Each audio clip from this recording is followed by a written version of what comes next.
Yes. The Jimmy Johnson, Hall of Fame, right? Going to be inducted.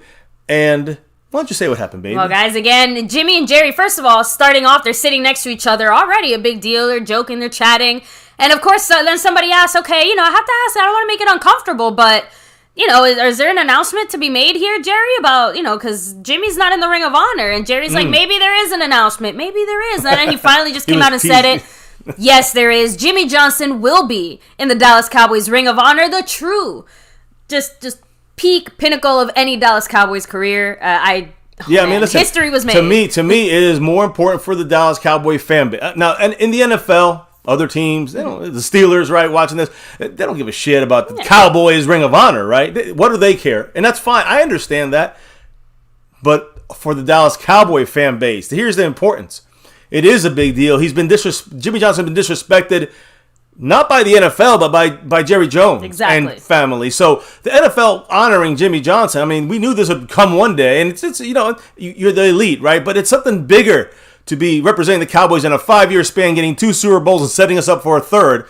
And for Jerry to not acknowledge that was a big deal, and for him to finally acknowledge it now is also significant. 28 years. Exactly, skeptical. They looked like old friends. It was very nice. There were nice tears. To see, it was right? a genuine moment. Probably one of the realest moments I think we've seen in a while from Jerry in that sense. You know what I mean? It's been a lot of new moments. Remember a very important factor to all of this as well. 2 words: hard knocks. Hard knocks. It does make for a great story. Even more than that, though, Voodoo Alpha, again, you guys were on it, because as soon as it happened, you guys here in the chat were blowing it up. Voodoo Alpha message saying, the curse is lifted! Yes! The curse is lifted! Whatever it takes. The curse is lifted. I know we have Rowdy as one of the excuses, but we know that the black cloud hanging over the Cowboys stadium and the franchise, we've won with Jimmy Johnson, with Jerry Jones, but we haven't been able to win without Jimmy. Well, we've won with Jimmy without Jimmy. We've won with Jerry, but the point is we haven't done it for 26 years because of many different reasons. Let's be honest, but a fun reason to discuss is that, hey, listen, the way that Jerry Jones treated Jimmy Johnson. I remember that year, and I remember those, what led up to all of that. More as time goes on, because you hear more behind the scenes, and things are mended now. They're fixed. And, again, not in the curse that there's a real curse. We don't believe in that. But I truly understand, that feeling of saying, hey, you know what? Maybe there's something over, a mindset from the organization. We can now move on from that. The fan base and the organization now together again, right? Yeah, Jimmy's going to go to the back of his closet, take that little voodoo doll that he had, take out all the little pins and do whatever it is he needs to do, because, yes, the curse is lifted. I'm sorry. I'm a full subscriber in that. I agree in a It's a self-defeating curse. That's the point. Right, exactly. So, and I'm just ready for it. I cannot think of a better way to kick off this Hall of Fame game, especially because there's going to be a lot of other history, and other things that we're going to see tonight. There's a player hitting the field that hasn't even stepped foot on a football field in a football game in 2 years. Who is that, baby? Who could that be? Well, you're confusing me. Isn't it Micah Parsons, right? Oh yeah. Well, no. Well, yeah. That's a good point. Yeah, you got me off guard. That's good. There you go. Yeah, Micah Parsons is going to play this game. Oh, look, Mike McCarthy speaking. Well, but Micah Parsons is going to officially play this game, which is it's good to see that he's a starter that's going to play, right? So, but he's a rookie. Right, it's a rookie starter that's going to play, and that's the difference between a player like a player like Micah Parsons, or a player like Dak Prescott, or Amari Cooper or Michael Gallup. So, but we'll see. We'll see. Michael Gallup is okay. He might have a couple of drives. You see Randy Gregory, he's on the field, but no pads on. Hunter Nicewander, the punter. We're about to kick this thing off. Let's see what happens. I know. Here, I was gonna say I'll put it down so we can. I do want to hear some comments about. I think we discussed a lot about Jimmy. We're gonna be discussing a lot of things through this. Yeah. Trust me, there's gonna be some slow points, because after 5 minutes, you're gonna be like, but not us, and not you guys. You guys know all these guys, all 90 of these guys through us, hopefully through others. You know what I'm saying? But you guys are knowledgeable Dallas Cowboy football fans, and we're gonna discuss. I know there's a lot of things we could just say. Oh, well, let's look for this guy. Let's look at that guy. Let's just look at this and see which guys do well, do not do well. We know the numbers. We know the players. We know their statuses. Let's go. I'm wearing number 31. You know why? Much respect for Maurice Kennedy right there, guys. That's right. He's gonna play some and earn that backup or maybe a starter spot. There it is, guys. Kickoff is on, like Donkey Kong. Thor Thunder God said, is McCarthy wearing makeup?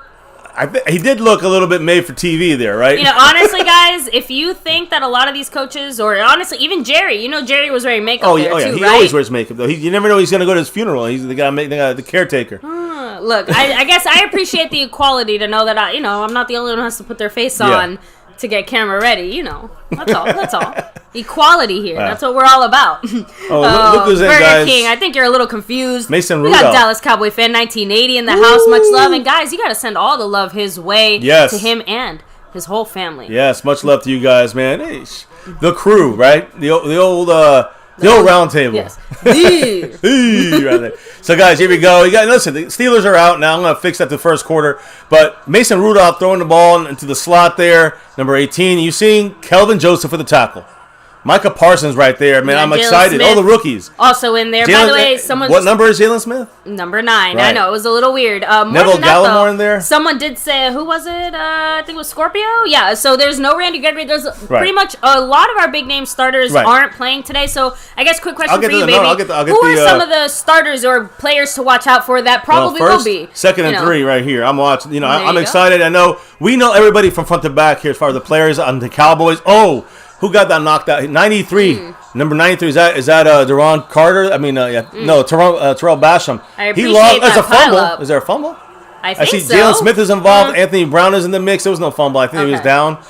But I'm just looking at this defense as a whole. I'm seeing a lot of possible starters. When I say that, like Anthony Brown and Jalen Smith, they're also possibly not starters, right? Exactly. You got Kelvin Joseph out there. I'm interested to see if I don't know if Trayvon Diggs is going to play. In fact, let me give you guys some names that are not guys are not playing as we look at the puck in the house. Beautiful. Asha, Cowboy fan. 1st and 10 for the Steelers, by the way, here in the first quarter, and it's a play action by Mason Rudolph, quarterback. Get in there. There's some pressure, but then J-Ron Curse he forced it there. 42. It's all right. Keanu O'Neal with the tackle. And only about a 3-yard gain, right? Still some solid pressure there, though. The pressure, I like the way they're coming. You see how they're rushing their outside edge guy really wide. So I want to see who was doing. I think it was Dorrance Armstrong on the right and Terrell Basham on the left. Number 92 on the right, number 93 on the left. And they're kind of, really spread out to give lanes for other guys to kind of eventually. They didn't blitz that time, but 2 blitz. And you're going to see it happen. Watch. That's right. D-Town. D-Town Tex G with a $2 holla. Much love to you, sir. And what did the man say, baby, as we rocking this thing here on the first game of the year? Cowboys Nation's first family, y'all are royalty. Man, we're honored. Thank you. Oh, a little slot outside. Micah Parsons with some great. But you see that? He didn't make the play. He didn't make the tackle. But he made the play. He was there. We wanted Micah. We know he's going to be a rusher at times and a blitzer from the college, MO, right? From his reports. But from day one, I'm like, he's not just going to be a guy that's there to be a linebacker like LV or Jalen. He's going to be a run disruptor. And he helped there, even on trickery, little dump offs. He's going to be around in there. 3rd and 5, an important play here. You got Armstrong on the right. You got Carlos Watkins standing up on the left. Interesting. And Gallimore in the middle. Oh, no, Watkins inside, wide open. Anthony Brown beat again. So Chase Claypool there making the hit. Again, he's their number whatever. Yeah, they got Juju Smith-Schuster, but he's not in this game, of course. So, let me see real quick. No, everyone, guys, if you're already freaking out, it's deep breaths. Well, about what? They're saying they don't like what they're seeing. Oh, guys, chill, man. We don't have our old divas out there. It's all right. Listen, Anthony Brown, it's about fighting for a spot. Listen, guys that are not playing. Bradley Anaya, unfortunately, is not playing today. Josh Ball on offense, not playing. Francis Bernard, he's not playing. Amari Cooper. Chauncey Golston, C.J. Goodwin, Tristan Hill, Malik Hooker, Blake Jarwin, DeMarcus Lawrence. Look at that. Fumble, Cowboys ball. I mean, he literally threw it to the guy's ass. Yeah. So, butt fumble? Cowboys ball, baby. LVE in the game. I like whoever went after the ball. Who was that? Was it Micah Parsons? Yeah, look, I want to see. I want to see it again. Dove. Yes, I think it was Micah Parsons. He literally just went straight for the ball. Look at him. Run disruptor, baby. And he got the fumble recovery. See, way to go. He's always up the field. I wanted him up the field. Yes. I've been saying that. I want Micah up the field. I want him linebacker and forward, right? Not linebacker and coverage. Now, he's been doing good in coverage, I will say. I mean, he ever gets that down, he's going to be dominant. That's right. Dominant. Now, Scott Yak, much love. House. I know he's putting in the double, triple, overtime, switch of schedules and all that stuff. It's all good, brother. We're here for you. We're representing with you. And, whenever you can make it, awesome. When you can't, we're still representing. And hopefully you get the replays at least. You know what I mean? That's right. House Nelson said it looks like we just had a 6-month bye week. In the house. That's a great comment. Let's hit some comments up. We're just having fun here, relaxing. Yeah, Retro Scott. I love it. Retro Scotty said it. He's like, guess who was on Claypool? Anthony Brown. And that's what I'm saying. He's fighting for his spot. You saw Kelvin Joseph make the tackle a couple plays earlier, right? So now, I didn't actually take notice while we were watching, but did you notice any rookies with stars on their helmets? I mean, they all have to have stars. Okay. Yeah, they have to have the stars. For the practices, they didn't. I think I don't know if you get to this point, you earn the star. If you make the team, you earn either way. Yeah, I guess you can't go out there without the star. Yeah, they were just asking in general, had the rookies gotten to the point where they earned the star? No, they haven't gotten it. No. So listen, let me just finish real quick though. Bradley Anai is not playing. Josh Ball's not playing. Francis Bernard out for a little bit. Amari Cooper not playing. Chauncey Golston, the rookie, not playing. These guys didn't even come to the trip. Let me make it clear. C.J. Goodwin, special teams guy, not playing. We discussed that. Cedric Wilson, and I think, who was the other guy playing on the other side of him? Going to be playing the Gunners. Malik Hooker, of course, hasn't even put the pads on yet, right? He's still conditioning. Mm-hmm. He's not playing. Blake Jarden still a little, minor finishing touches of rehab. Hey, he's not Schultz, playing. Right? Yeah, exactly. More Dalton Schultz, number 86. Here comes the offense here with Gary Gilbert leading them as the starter, for the first half. So keep that in mind as our backup. He's going to have a good run here, a good test for Gary Gilbert. That's one of the big keys for me to see in case Dak goes down a game or goes down in a game for a certain time. We got to get somebody who can handle it, right? You just can't overlook this. Exactly. So you got DeMarcus Lawrence who's not playing, and you're seeing Basham, and you're seeing Armstrong out there, and Gregory's sitting. He's in the game, but he's not playing. Yeah. So Tank's not even playing. Just say our defense is very aggressive. Do you realize that so far with Dan Quinn? And you saw it earlier, right, from the booth he was sitting. So he's watching like the chess master. I said this is a good thing. No Greg the Leg, by the way, right? Yeah, Greg Zuerlein is not playing this game. You're going to have Hunter the punter doing both. Brian Anger is doing the punting, and Nicewander is doing kickoffs and field goals, extra points. Yeah, so they'll be splitting that. Yeah, and you got Jordan Lewis not in this game. Important to note for number 31. You got Zach Martin, offensive line, not playing. Tyron Smith, offensive line, not playing. And here we go, guys. Dak Prescott not playing. Yeah, got Gary Gilbert dumps it down to Dalton Schultz. I mean, we just said it. First down, 15 yards on the first play. Look at the offensive spread on this. It wasn't like we were looking like to stack the run and bust ass running the ball here. It was about. By the way, did you see that pre-snap motion? Yeah. Oh, you caught that. Just throwing that out there. One guy who's going to be important that he didn't make this game is T.J. Vasher. Yes. Who needs to kind of show that he could be a receiver. So we'll see what happens. I will say I'm a little disappointed Josh Ball isn't out there as well, since we're talking just general stuff, because he was one of the guys. And of course, Bradley and I still locked in the closet. And we got a $20 Pollard from Scott Yak Pollard as Tony P. Tony Pollard. What's going on here? Everyone's on the same page. Listen, right now we haven't even gone a breath backwards here. We've just been showing an attack. Scott Yak, the Yak attack with the drop of the $20 haul, knocking Skeptical down to 65. What did the Yak attack have to say? So he said, it feels so good to watch a live stream. I've been jonesing. Woo. See what he did there? He said, Micah with the first drive fumble recovery. The Cowboys seem to be hitting on these first rounders. They might have messed up a little bit on some of the way the defense looked, but they were always attacking every play, even if they got down the field. There's a little play. I like that. RPO. I liked it before he threw the pass. That was a Dak completion, a Gary Gilbert incompletion, right? Listen, he had a guy in his face. He's not experienced enough, really, and I don't expect that from a backup to take over and be as good as Dak. The problem is that we are depending on Gilbert now more than ever to show that he can handle doing what he's doing. The backup role. Yes. So, listen, this you got to expect if he ever took over a game, you'd expect him to mess up a little bit because he's not as experienced as Dak. Dak would sit there and take the hit and get a first down at the Dolt. That was an easy first down. Now it's 3rd and 4. We got motion with Noah Brown. Again. Left to right. He was the one who did the motion in that first He's been motion a lot. He can block for the run and also catch. Oh, no, they try to blitz. The blitzing left. Now, this is where Dak is very good at reads. They didn't blitz. They pulled it back. Noah Brown waits to catch using the body.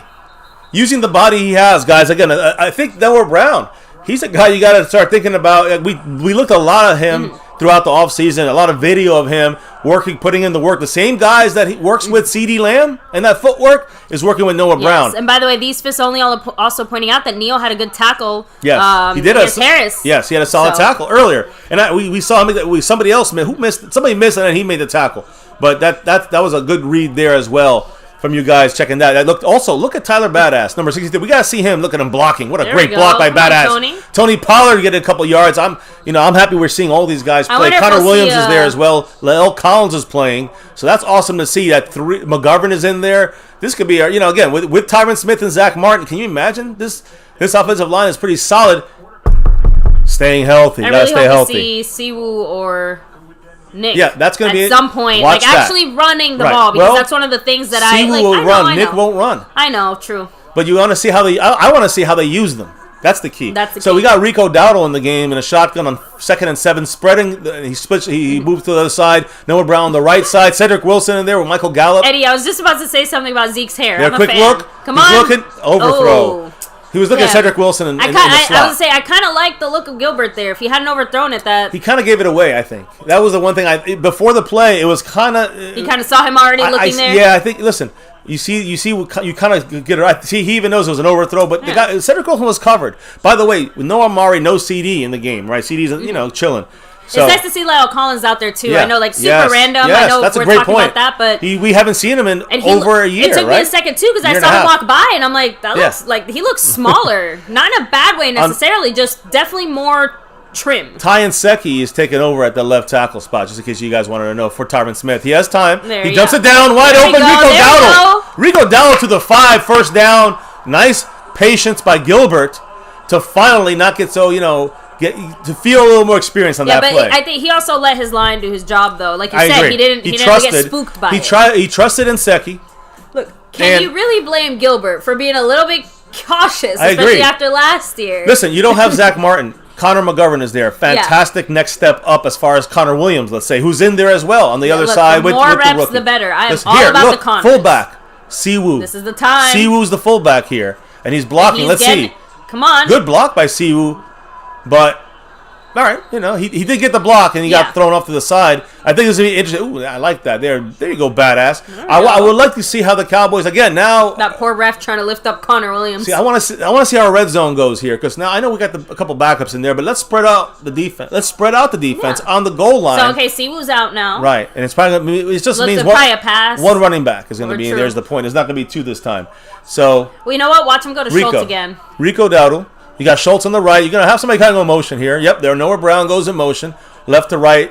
So it's a 2-1 split. Really, with Dalton Schultz, it's a 2-2 split. As far as receivers, tight squeeze. They're looking like they're bringing 5. They are. What'd I tell you? Schultz. And there he goes. That's Tyan Secchi there. Number 79. He cannot blow that shit. Yeah. So that's where, you said it earlier about, I said it, we both said it, about trusting your offensive line. And he trusted it last time. He trusted it this time because they succeeded. And Tyan Secchi blew it. Tyan Secchi cannot blow that. That's where Tyron Smith would play. Spin move inside, and he's just beaten. Plain and simple. So Tyan Secchi, an X for him. Just a straight up L on that one. It happens. He's a good pass rusher, guys. Number 56, Alonzo Highsmith. Although, again, one of their best. Watching his eyes, I still say he was trying to hit Dalton Schultz there. Yeah, I agree. He looked to the right. Or Noah Brown. Again, it could have been Noah. Like I said, just initially from the lineup, I'm like, they want to go to Schultz. Which way did Rico go out of the backfield? He go right. Anyway, he rolled out to the right here. 3rd and goal on the 11. He's rolling. Nice. You got this. Tyan Secchi blew that. I know. Almost picked.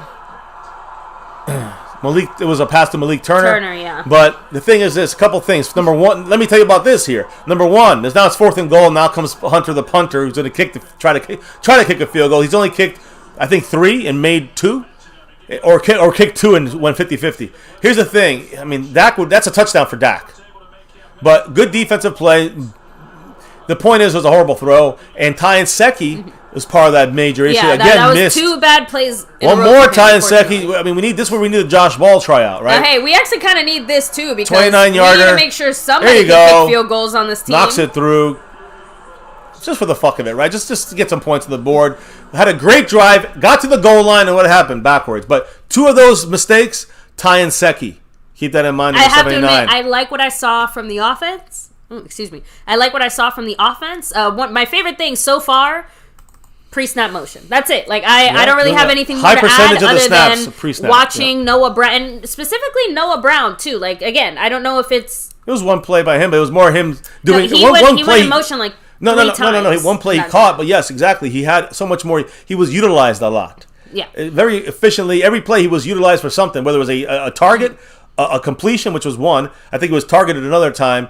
Maybe when he got hit and sacked, I think he was looking at either at Dalton Schultz or Noah Brown. But also, it was the motion, like you said, baby. Motion back and forth Let's hope that's a continuing trend for the Cowboys. But honestly, not much more to take away from that. Personally, right? Like I'm just saying that it still feels a little early, but let me know what you guys got from it. Drop it down in the chat so I can go ahead and hit up your comments. Looking crazy much love. You said, "Damn, it feels good to see our Cowboys back on the field." Good. Just to see the star, the pads, the team out there. I know for me, for 40 years, man, that's been. I don't know. It's a special time. Even if again, for me in a regular time frame, I would have been like. By the third quarter, I've been like, okay, I really don't care as much, you know what I mean? Because it's not important, guys. But we've done so much discussions on this with you all, and we are so all in. We know them all, so everything is important. Everything to the fourth quarter, not the score as much as how these guys do. Right now, Ty and Seki, I'm marking in my book. Exactly, and honestly, with a lot of these preseason games, I'm looking at more general trends, if that makes sense. Because obviously, like Ty and Seki, he had bad plays, he had bad whatever there, but when push comes to shove, we know what Ty Nseki's actually going to do during the season, which is hopefully keep the bench warm. Well, we agree with that, but if he has to come, but the thing is that you have to have a good depth backup plan. And right now, he's had a bad. I'm not going to say cut him. That's idiotic, but I would say keep an eye on that. Got to see who's gonna challenge him. Yes. Is it gonna be is there gonna be Isaac Alarcon? And he's playing more guard, but could he make a run at that thing? I mean, I know we have Josh Ball's not playing this game, so I would like to see that. Mitch Hyatt's out, and he's more of a guard. Exactly. We still have a few other factors in play. I mean, who's really left? You got Matt Farniak. He's a center, can play guard and tackle, but Ty just needs to make the most out of these reps. But let me go ahead. Who's the other guy that we have there, other than Ty Nseki? That Josh Ball's out. I know we have what's his name in the middle? The guy who played the other tackle position last year. Not Terrence Steele. Terrence Steele's the option there. Shit. Brandon Knight's a possibility, right? I'm just trying to throw out every single possibility. Yeah, because we don't have Josh Ball. I want to see Josh Ball and Ty Nseki fight it out. Those are the two guys that I kind of had my eye on, but as soon as we heard Josh Ball wasn't playing, it's okay. Just gives a chance to see Ty Nseki more. Good. He needs to do more. Clearly. For sure. So, for sure. But let me hit up a few more comments real quick, though. Eastside Herald dropping a $2 holla saying, MCF, keep selling those dreams. We're not selling them. Thor Thunder God said. He said, She-side, keep selling that ass. To Deshaun Watson, to be specific, right? I was going to say, you guys don't even have a quarterback. Like, what do you... He's injured. Actually, sorry, Eastside, you're the quarterback, aren't you? Ooh, he's taking snaps under center. Right, Skyax said, meanwhile, Watson out here selling nightmares. You guys are the best. Let me hit up a few more comments. Yeah, hit him up. Harmay, John Vegas in the house, Andrew Lunsford, much love. I'm fixing the board, by the way. Scotty said, disappointing drive that we couldn't get a touchdown in the red zone. Agreed. I feel like that's one of those things where I feel like we take that too personally. Like, seriously, like, we just have, it's like PTSD from all our red zone Inside throw there, number 18. Damn it. Damn. Big play there, and there's Micah Parsons with a tackle down the field. There was Nashawn Wright in the area, right, in coverage. Yeah, it looked like he got past him there. Johnson. Let me see. Let me see where Eastside is here. Maurice Kennedy, again, you saw, I know since you're wearing him there, he tried leaping across to get his hands on the ball. Yeah, Micah Parsons and Nashawn Wright got taken there to school a little bit. So, let me hit up a few more comments. Let me see. Kidder96, what's up, schoolwork? So, I think they technically have Isaac Alarcon as a guard, if I'm not mistaken. They have him listed as a guard. But I think that he can play both. Yeah. So, just throwing that out. Look, trickery with the run. Cowboys say he gets about 4, 5, 6 yards after that. Still they had him stopped, and they couldn't stop him. There's Osa in the mix.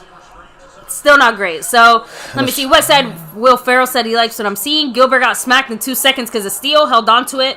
I mean, I don't know about the unlike Dak comment there, but let me see. Dilutic said that was an ugly but effective kick for a Dallas 3-0 lead after that Pittsburgh fumble. So, hey, Dilutic, one thing that I know we, like the collective, we have said is that the Cowboys never were able to score even 3 points off any turnovers. So, to take the progress where you can get it. Let's start now in preseason, and by the time we get to week 1, it's like we're getting. Oh, here's Dorrance Armstrong playing the line there. He did his job, but the outside was not able to be stopped. Who was that out there? It looked like it was Micah Parsons, but no, it was somebody. I think it was somebody else playing on the line. Shit, I wish I had DVR. I know, that would be pretty handy. Vampire Prince, what's up? Don Oliver, guys, it really does feel so good to have football back. So, Jay Starfa said, how did they not get a holding call on that play? Remember, guys, the refs are in training too. Well, see, here's the thing. Basham has to be the guy out there, or if Watkins jumps outside. Dorrance Armstrong did his job there. There's also Rondell Carter, number 97. who'll probably do some stuff in there. Right now, the number 93, Basham's out there. He has to seal the fucking edge, and he didn't do that. So that's right. Nino, what's up? What's up? Yeah, no Dak Ninja again. A quick throw to the outside. Good closing speed by Kelvin Joseph. It was more the scheme, I think, than it was Kelvin Joseph's fault, I should say. So, they got a good running back in the first, from Alabama, I think? Mm-hmm. Yeah, Najee Harris. So he's there. We saw him in our simulation, but the Cowboys had a big lead in that simulation, and they couldn't really run the ball too well at that point, right? I'm looking at the depth chart here because, no Dak Ninja says he has an antenna DVR strictly for football. So the thing is that back in the day, you just had like a TiVo, but now you kind of get your DVR through the cable company, and we have fuck cable. Yeah, that's the catch, right? Second and 4. Yeah, they're on our 4.5 minutes left in the first quarter. Run to the left, and good stop Much better stop there. Defensive Bohanna in the mix.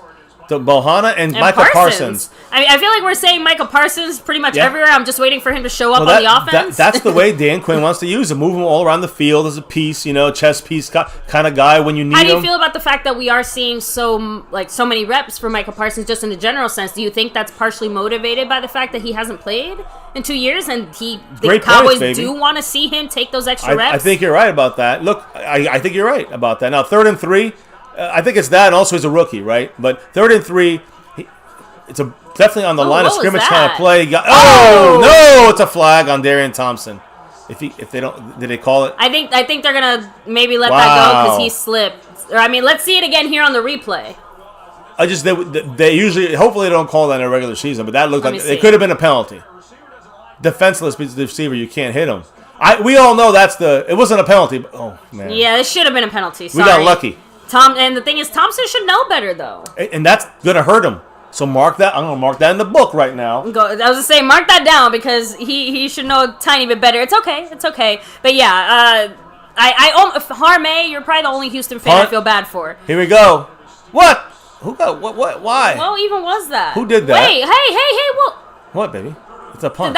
Did he just? It looked like he just threw a punch or something. Oh, I missed that. Damn it! They moved the Bill Cowher bullshit. I don't know. Look, I'm sure if he actually threw a punch, someone would have said something. There's no need to throw punches in the preseason, guys. Hold your horses there. Let me see. What's up, Jesse R? Much love. Choctaw, Montana, 808 in the house. He said they're plugging, but the edge is playing booty. We're. Yeah, I agree with that to an extent. I know Basham has kind of. I'm actually going to put him down too. Basham is another guy to me that kind of needs to do a little better right now. Just a little bit. Dorrance Armstrong's doing better than him as of this first quarter, right? We're just taking it step by step. These guys just have time to make up for their mistakes or bad play. Rack City said that's football. I love that was no call. Again, I agree. I'm just saying that if that was a regular season game, our Cowboys wouldn't even be able to lift a feather in this direction. Let's be honest. Cowboy Nation, let's stop the bullshit though. If the Cowboys receiver was hit like that, we all would have been screaming, that's a flag. I'm sorry. Yes, because that's our precious baby. No, but that's not the reason why. Because it was a penalty. We got lucky that wasn't a penalty. Listen, it is good hard football. I love it.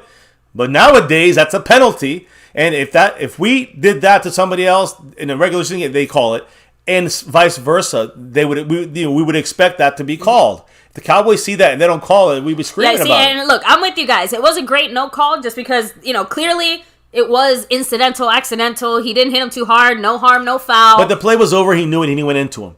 And that's the thing. It wasn't needed. Look, the Steeler receiver, too, he went. It's okay. I agree. In the end, that's fine. Like I said, no harm, foul. They're not gonna call that right throughout the season. Mark my words, and it won't just be against us; it'll be against other teams too. But I'm just saying, watch that not be consistent enough. Right. House Nessa said, "My antenna usually works great during commercials and the pre-snap motion, and then as soon as the action starts, it freezes." Oh, jeez. So I know we've had that happen here a few times because.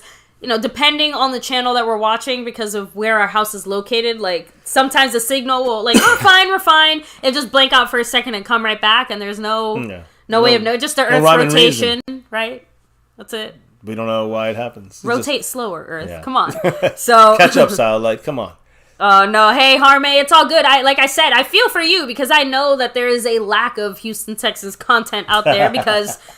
Well, I mean, I don't know if I would want to publicly declare myself a Houston fan either, especially after certain incidents. But actually, was there any validity to those rumors or reports that Buffalo supposedly wanted to move to Austin, Texas? I know, again, I'm only throwing that out there because I'm not saying Texas couldn't support 3 teams, but like, Beasley, come on. If you want to come back to Dallas, just say so. We'll still say no, but like, just say so. Anyway, Gallery goes back first and 10 across the field. Cedric Wilson in stride. What a nice grab by him. Nice. So Noah Brown, Cedric Wilson, both looking good as our 4 and 5. Let's be real. Man, I kind of wish he'd show that again. I want to see how he ran his route there. It was a kind of a deeper. It wasn't a deep post, but it was like an intermediate post. He read that there was nobody in the middle there, so easy money. Oh, so yeah, sorry, Eddie Pulido. Like I said, I feel for you as well. I know there are some legitimately good Houston fans. All 3 of you. Oh, there it is. And that's Rico Dowdle. Again, they're going to probably work him a little bit. They're going to work him a little bit to make sure he can hold on to that number 3 spot. I mean, also preserving Tony Pollard. Of course. Mm-hmm. But you also got Jaquan Hardy. And I forgot the other guy. I apologize. We have one more guy. Man, Don Oliver said these new numbers are a little so confusing. It's going to take me some time to get used to it for sure. The good thing is that Jalen Smith, the number 9 on defense, is so jarring. I can't not remember it's Jalen Smith. You know what I mean? Yeah. It's like, what?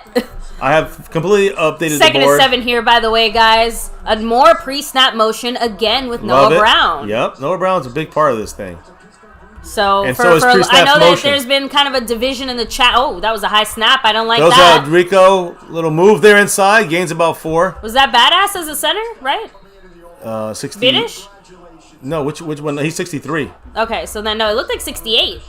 Who's 68? 68. I'll look him. Oh my God, sorry. Like I said, guys, right now, because it's still the preseason, too many of the numbers are jumbled in my mind. Like I just want to say, I was fixing this too. Dwayne Broussard in 12th. Issa Howard in 13th. He jumped up on here. Just wanted to make sure everyone knew it. The board is up there. Scott Yak and Jason Renfro still in the same spot there. 2 and 3. For second place for Jason Renfro. Third place, Scott Yak. The Yak attack. Let me see. Montana, all good.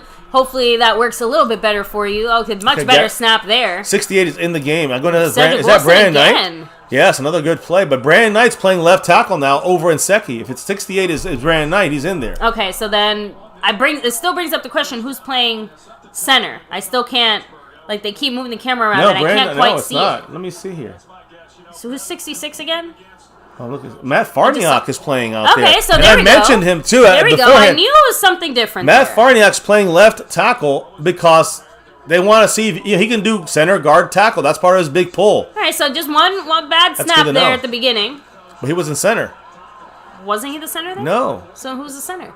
Is this still Farniok. Who's playing left tackle is my question. Williams, Steele. Oh, is this Terrence Steele? No, Terrence Steele's right tackle. I thought he was, when I looked, I thought he was playing the left tackle.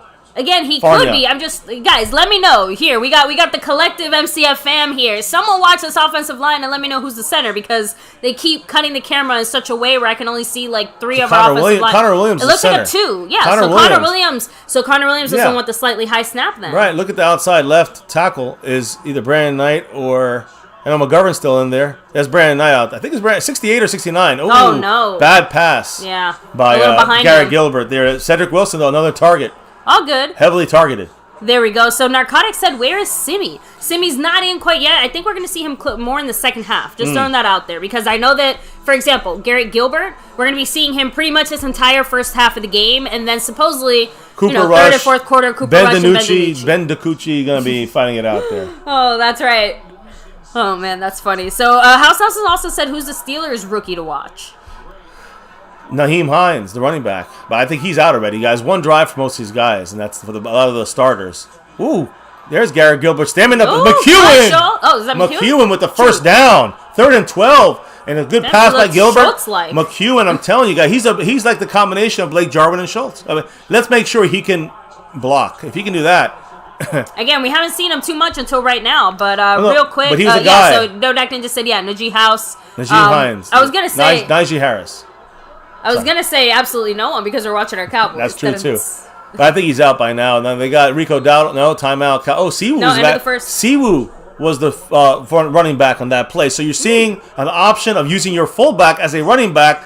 If that's what McCarthy and Kellen Moore want, Siwoo has the advantage. Should we read anything into the fact that we've seen Siwoo over Ralston? In the sense of like Siwoo's the guy he's higher on the depth chart, that's all. But the thing is that it's more about how we use these guys. And you can see, and how often, right? Siwoo was used a fullback once, and he had an okay. He had a good block. Harris, by the way. Oh, it's not Najee? He said Naheem Hines or something. I'm sorry. It's Najee Harris. I'm saying Naheem Hines. I don't know. Is it Najee or Najee? Because reading that name, I would say Najee. I think it's okay. I'm not sure. No, I'm just again. Yeah, I think someone let me know. I don't want to. This is the time of the season where you got to get these guys' names right for sure. So I have the way of saying the names of all the Cowboy Big Boss players. Man said McEwen is saying Kyle Pitts. Who? It's Najee. Okay. Najee. Yeah, McEwen is to me is a guy who's made strides in camp. We talked a lot about him. The Cowboys like him. We kept him on the practice squad last year. He's even though he looks like Dalton Schultz, he's more of a, I think, Blake Jarwin athletic receiver type. We saw some stuff last training camp, even though it was a lot of, of course, COVID and everything. But he made a lot of deep, catches. He made like a 30, 40-yard catch sliding. So he's athletic as a receiver. I just don't know enough about his blocking abilities. Okay. He's an inline blocker like Dalton Schultz. You know what? The Cowboys might be gearing him up to take over Dalton Schultz for next year, right? I mean, if he can take over Dalton Schultz's role, you got Blake Jarwin and you got someone almost like Dalton Schultz, and Sean McEwen. Okay. And the Cowboys have liked them for a year and a half, so keep that in mind too. There you go. We have not seen Kyle Pitts, right? No Pitts in sight. Why would we see Kyle Pitts? No, because the Skeptic fan just said we haven't seen Kyle Pitts play yet. Oh, no, he's with Atlanta, though. Yeah.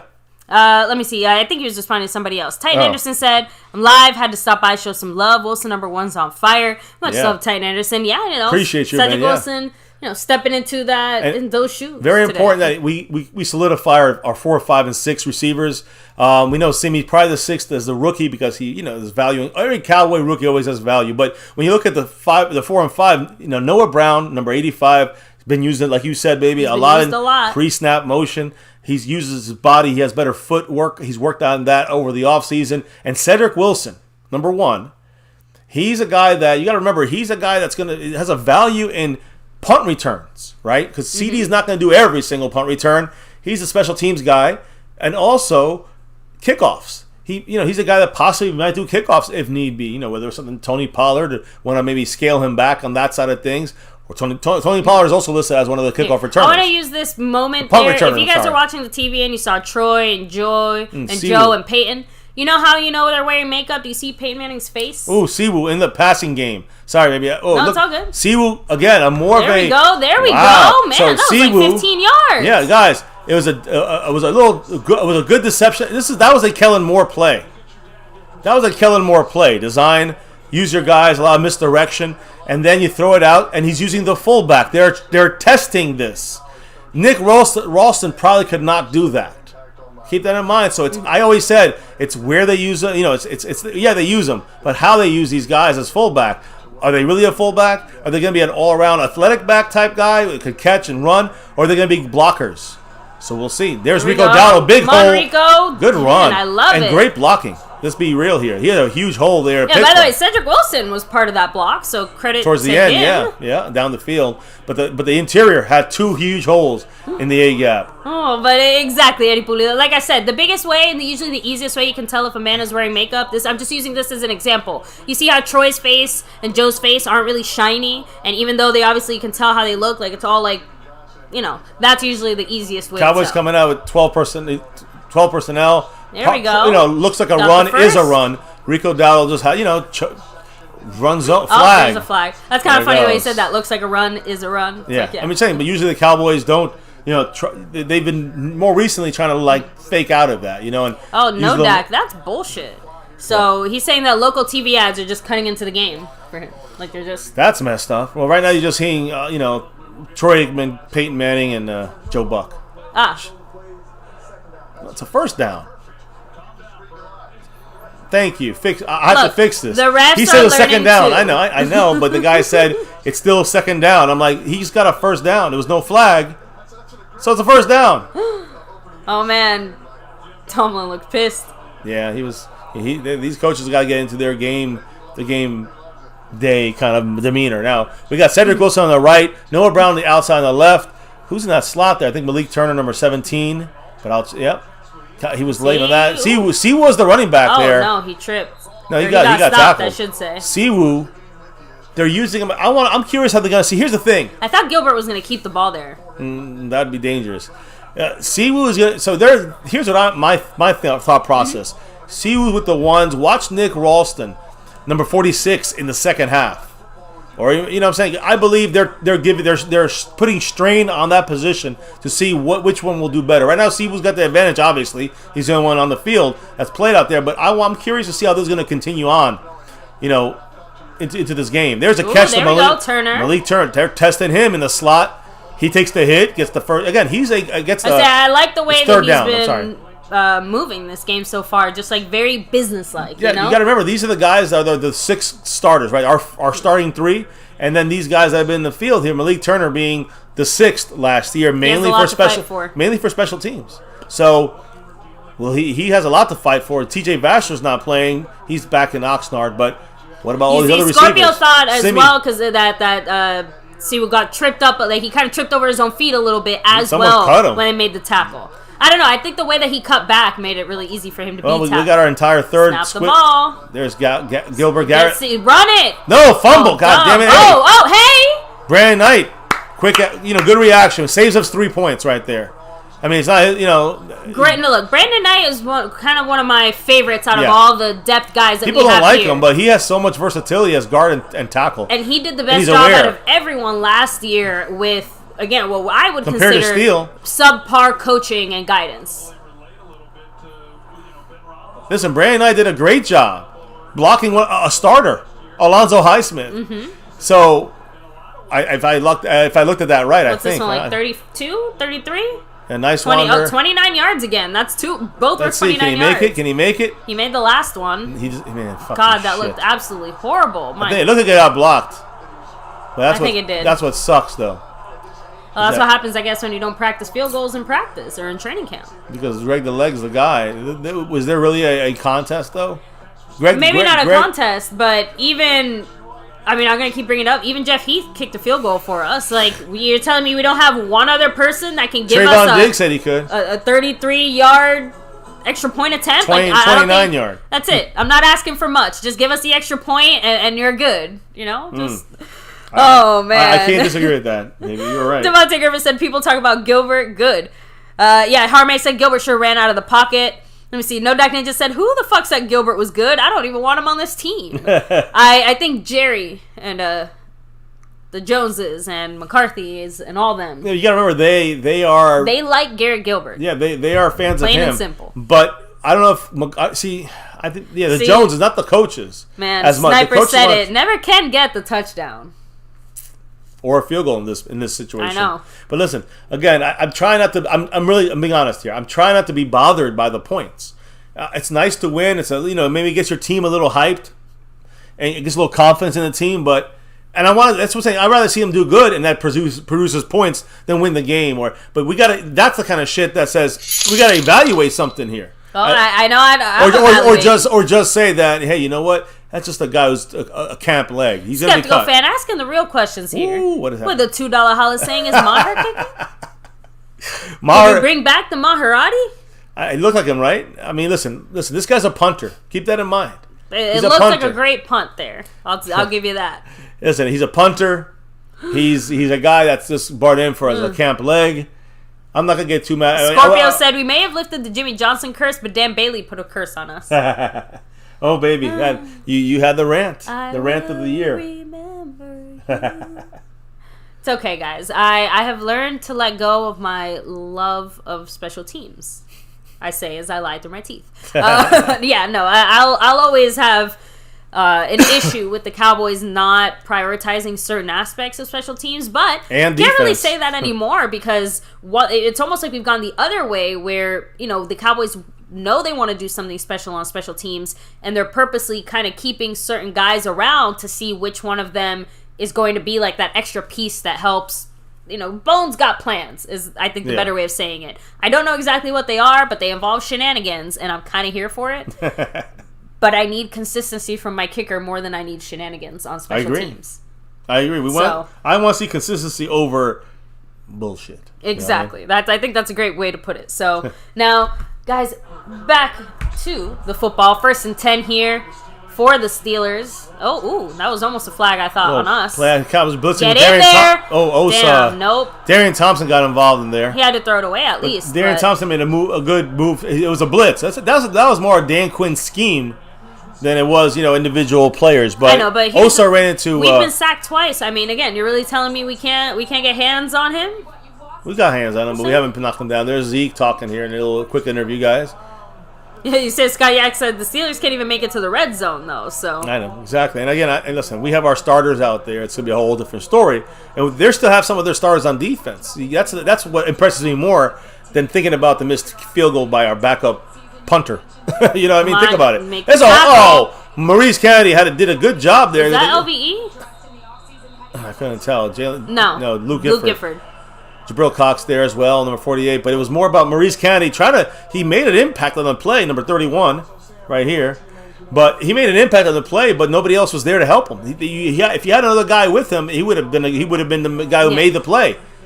But he can't play 3 different gaps. Kennedy. He needs help with that. So number 31, a guy to watch in this. They still got Kelvin Joseph out there. They got Jabril Cox in. They took Micah Parsons out. They got Deron Carter up top with Dorrance Armstrong on the left, Deron Carter on the right. House Nelson said, hey, we have not allowed a point against us all season. They're going deep here on us. What a catch. I mean, did he not? What the hell's wrong with 36? Is that K-Ron Brown? Oh, no, he's hurt. Damn. That's a big one there. Why? My thing is, Claypool's hurt he got hurt. And my thing is that. Was it a hamstring? Nashawn Wright on coverage was burned. I mean, Claypool got pushed him off. Look, what is he doing? Come on. Now, he forgot to touch him. You got to touch him. Like, what is Nashawn Wright doing? You can't do that, Nashawn Wright. You got to get schooled up a little bit here. Look, I understand he was trying to be cautious exactly to avoid something like this. He wasn't trying to be cautious. He was trying to say he got pushed. He was like this. I got pushed. But they're not really showing. What was the injury? Well, it was after the play. It wasn't on the catch. I know, but yeah, they didn't show the way that he fell down. Like at first, I assumed it was a hamstring. That's all. Right, but it doesn't look like it's a hamstring. He might just got the wind knocked out of him. We'll have to see. That's major for them because they chased Claypool, big player. Eddie Pulido said, "Someone check that turf." House Nelson said, "Yeah, he bounced." So. Yeah, no, but he wasn't down though. That's the thing. And NFL players, whether you're a rookie come from college, you don't have to touch him. You're down without touching him. So these rookies. The only push was Claypool. No, what? No. I'm not. Okay, baby, listen. No. After the play, after he catches the ball, if he falls to the ground and no one touched him, he's still alive. No, I know. That's why. Oh my goodness, who was it that touched them? It made the play at the end, but Nashawn Wright stopped. No, baby, Nashawn Wright went back like this. I agree. I'm still Eddie Pulido saying it was a blatant push. To me, I'm assuming you mean that Claypool pushed Nashawn Wright. An offensive interference, but that's not going to be called all the time. So we can't rely on the refs. There's going to be some hand play that goes both ways. Sometimes we get screwed. Most of the time we get screwed. Sometimes the other team gets screwed. Yeah. But the point is that they obviously have not been called. See, Dulitic said, once again, no OPI. And that's not going to... And again, it was... See, Sully said the ref's not going to call that. If they didn't call that other play before, I can see why they're just letting things go on both sides. We can't be one-sided about this. Let's be real, Cowboy family here. We got to remember... OPI has to be so... flagrant. It has to be like in your face, and even then. Listen, we know what happened. They called. I know. We were going to go back to Michael Gallup in Week 1 last year. Michael Gallup, Week 1 last year, he got offensive pass interference against Jalen Ramsey, and it's a bad call. But it was Jalen Ramsey in an actual game. It's different when it's Nashawn Wright. That's facts. Yeah, you see, Sully said he's a back judge and that he would not have called that as OPI. Correct, right. He couldn't really even... It's not his job to call that. Side judge. I'm pretty sure, right? Either way, to me, it was hand play. A little shoving goes on all the time. You can't call it every single time. You can't... What now? I know, but listen, 1 out of 10 plays get called that way. And people are going to say, oh, but it's us always. It's not us always. I've seen it, and it sucks, and it happens to us a lot. But to me, that's not something we can count on as an actual penalty. I'm being real about this. If it was an actual penalty on a consistent way, I'd fucking be screaming about it. I'd be complaining about it. We're Dallas Cowboy fans. Are we really sitting here expecting penalties to be called in our favor? I feel like I gave that up a long time ago. Yeah, same here. Here we go. We're back in it. Deron Payne, right? Defensive edge rusher. You got Kennedy in the house there. Run outside. Kennedy with some run support. And number 31 makes the play. Way to go, Maurice Kennedy. He must have heard you. Listen, he's been playing fantastic. He was the guy. He's had a good camp. Very good camp as a slot receiver, as a slot corner. And he's also, you see him in the box a lot. He's very much utilized in the run support side of things. So number 31, Maurice Kennedy, bang. He's keeping up. What happened in training camp, what we've seen so far, and everything that we've discussed is playing out under the lights. A guy who opted out last year, another guy who hasn't played in 2 years, formerly a backup role most of the time, and now he's making a run at this team. And also, is he going to push Jordan Lewis? I don't know. We'll see. Inside there, good stop. Who was that? 98 Bohanna again? I think it was 98 Bohanna. No, Hamilton. That was Hamilton. 99? Yeah. Was that 99? Oh, shit. Okay, I missed that. I thought it was 98. Hamilton. Justin Hamilton making a play. I was saying, as soon as you said it, I was like looking at that. I'm like, doesn't look like an 8 from here. I couldn't tell. I know. Once he's on the ground. Their jerseys crease, and then it becomes any number. Awesome. There's Cliff Harris, Jimmy Johnson, Drew Pearson, all being inducted. When they showed Drew Pearson, we were screaming over here. Man, we got OG. The OG 8-8. So we got Osa, and we got either Justin Hamilton or Bohanna in there, 3rd and 12. I see Maurice Kennedy moving. Yep, shifting to the right. Let me see here. Bohanna is in the game. Nice throw there down. Luke Gifford was there. Defense, there was no real pressure, but the back end was covered. So he had to dump it down. And look, the point is that the defense did its job. Right, 4th and 12, Cowboys going to get the ball back unless there's something crazy that happens here. 8 minutes and 41 seconds in the second quarter. I say it feels like half of football is just allowing the other team to make their mistakes and not self-correct them. You know what I mean? Yeah. Like everyone, including us, we're going to mess up, but sometimes you can recover from that mistake. Just they're gonna kick a field goal. I'm sorry. 49-yard. I thought they were farther back. Well, Shank. A 49-yard L. And that means we get the ball midfield.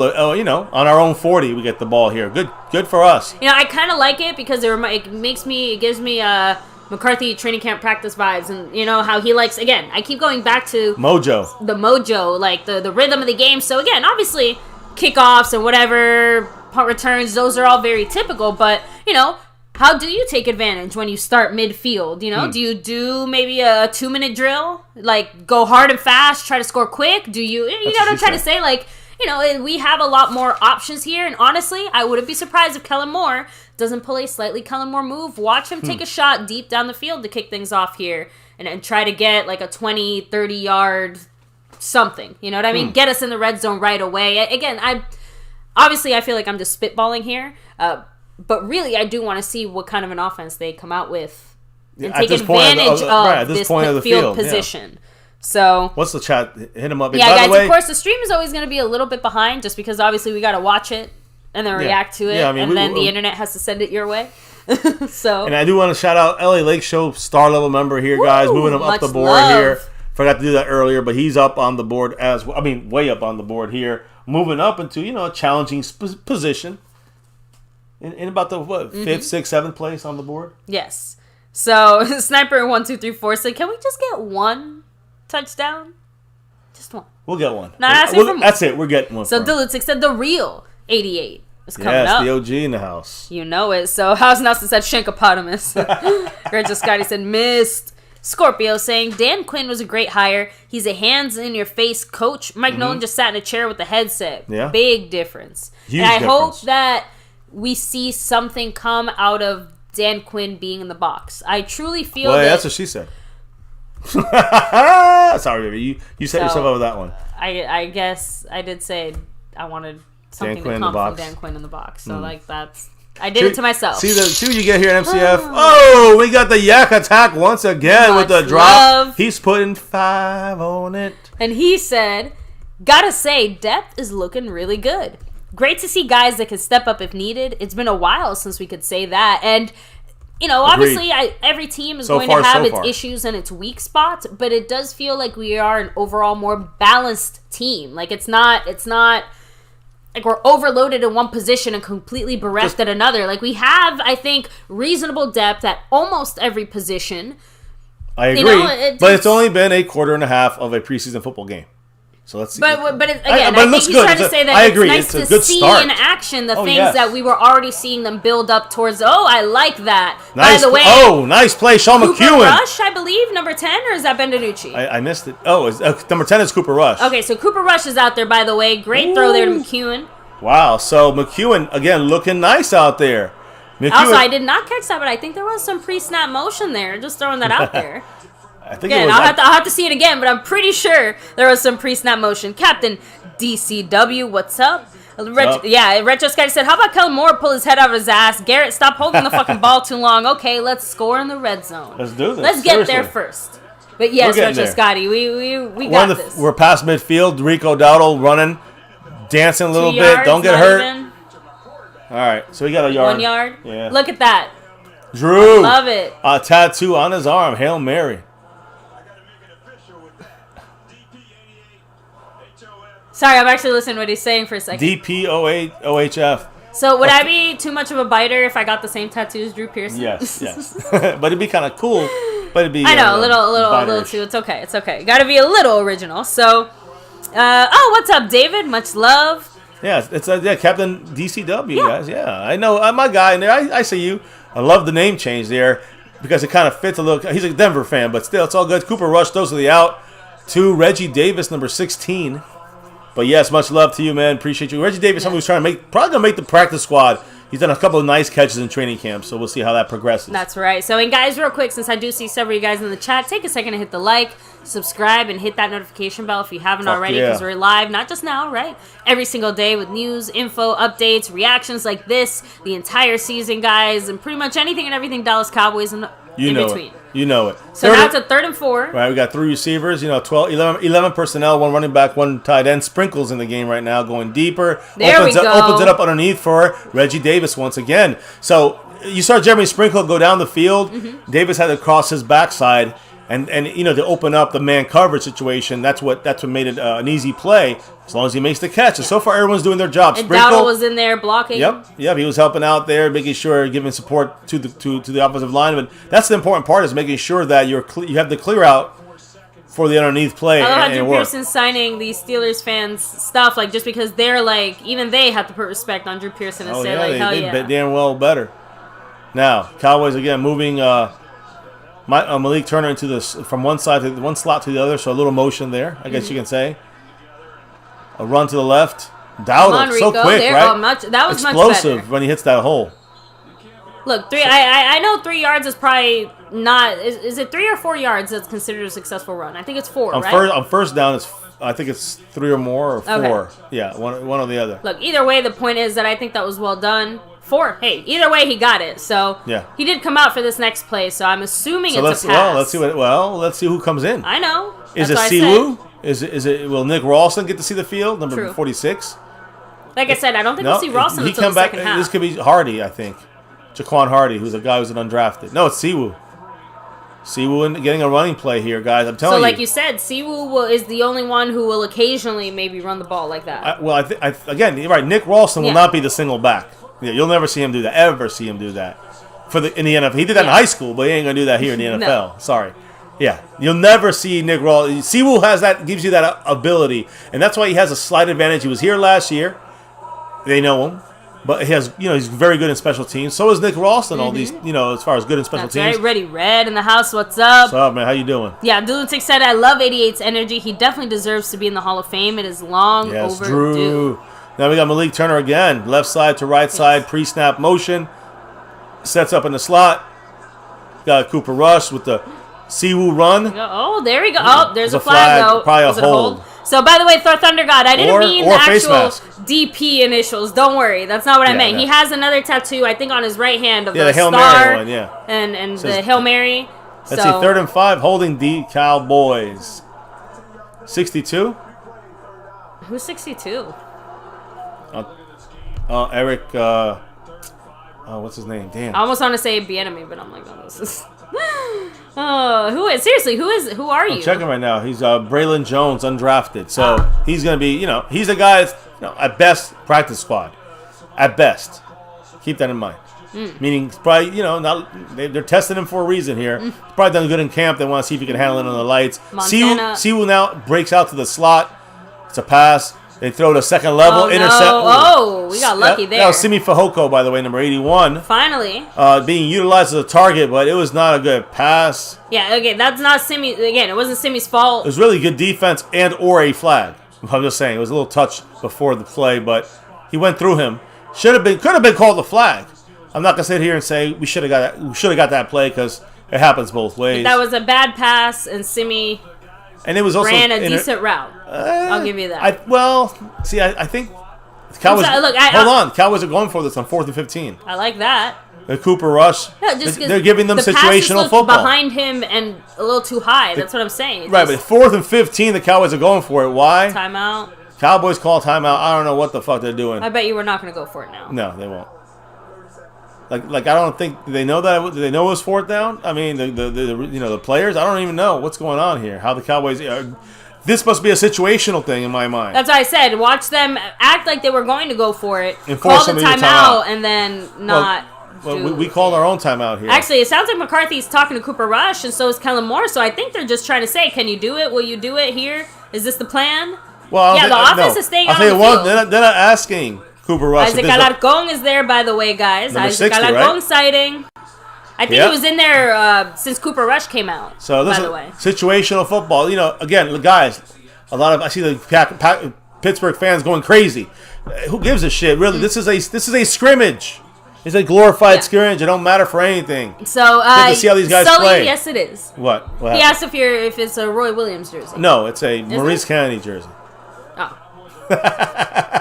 That's the way I'm going to say it every time. 4th and 15, we got what's his name? Just Cooper Rush? Forgot his name. Reggie Davis. Motion from left to right. Come on, Cooper Rush going for the yardage. Yes! Oh, he fumbles! And Malik Turner makes the catch, fumbles the ball. Oh man! And then Simi can't make the tackle. Credit where credit's due. Cooper Rush, you did the thing. Cooper Rush did a good play. Malik Turner, you tried to do the thing. You did the thing halfway. Then you undid the thing. Look at this. By the way, shout out to the O-line. Look at that. Big hit. I'm just saying, like. No, I know, but he got crushed. He has to. Come on. Who's our left tackle there again? I wonder if they call that a fumble or not.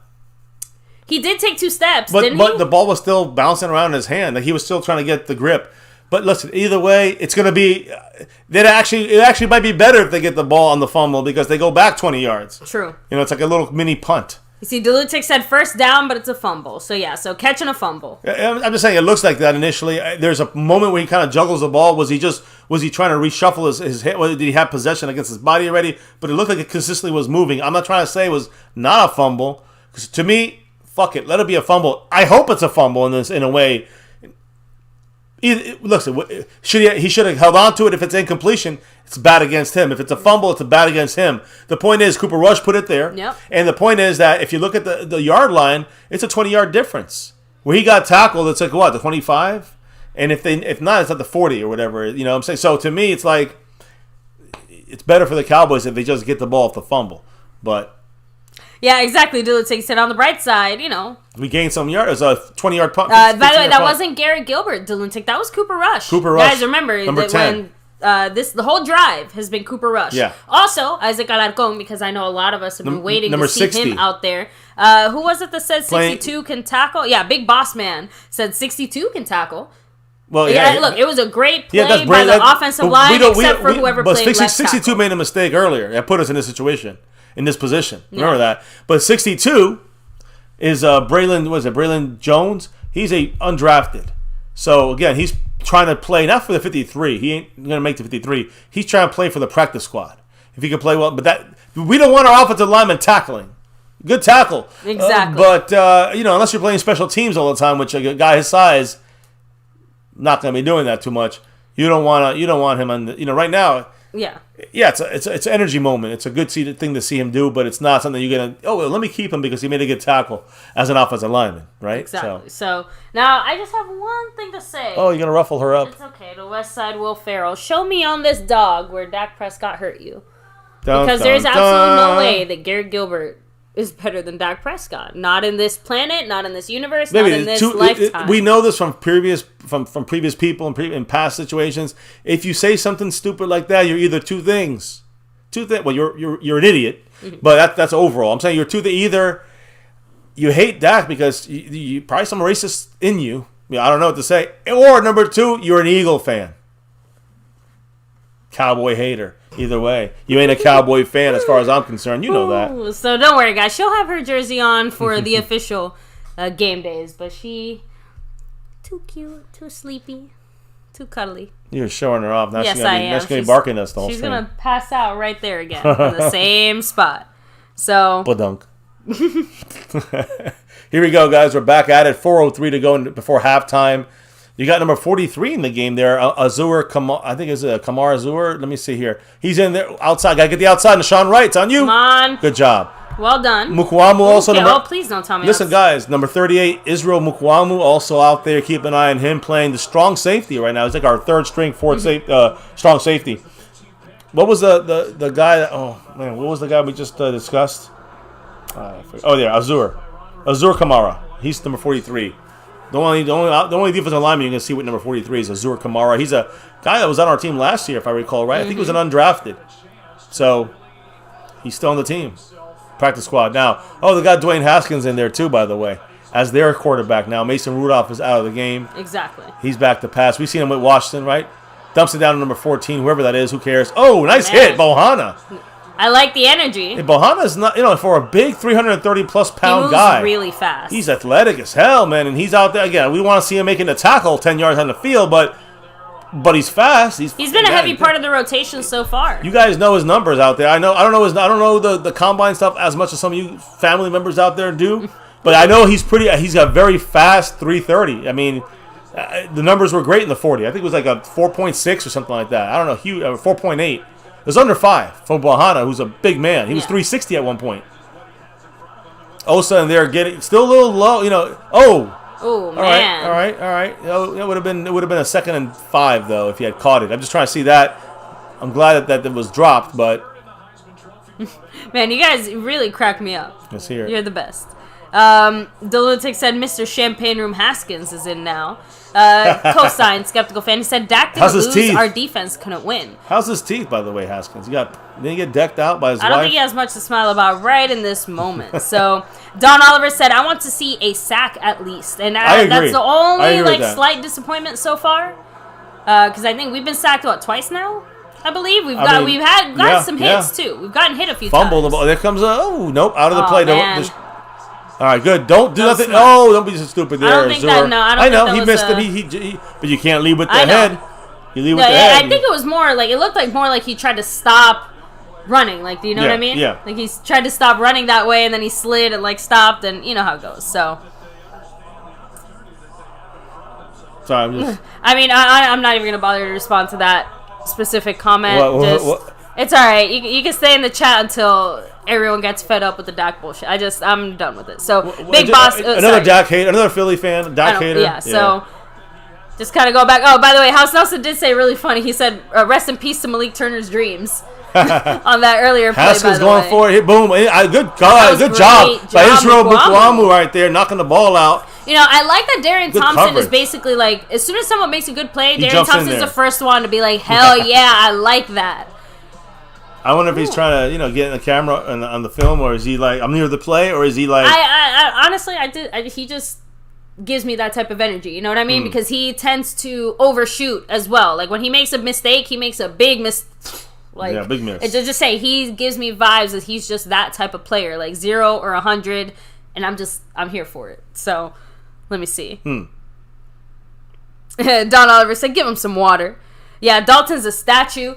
I mean, Dalton is statue, but Gary Gilbert's a little more mobile, but he's not aware enough yet. Gary Gilbert. Now he's got the physical mobility to do it. Yeah. He just needs to have his brain catch up to it. But Cooper Rush, very Dalton-esque.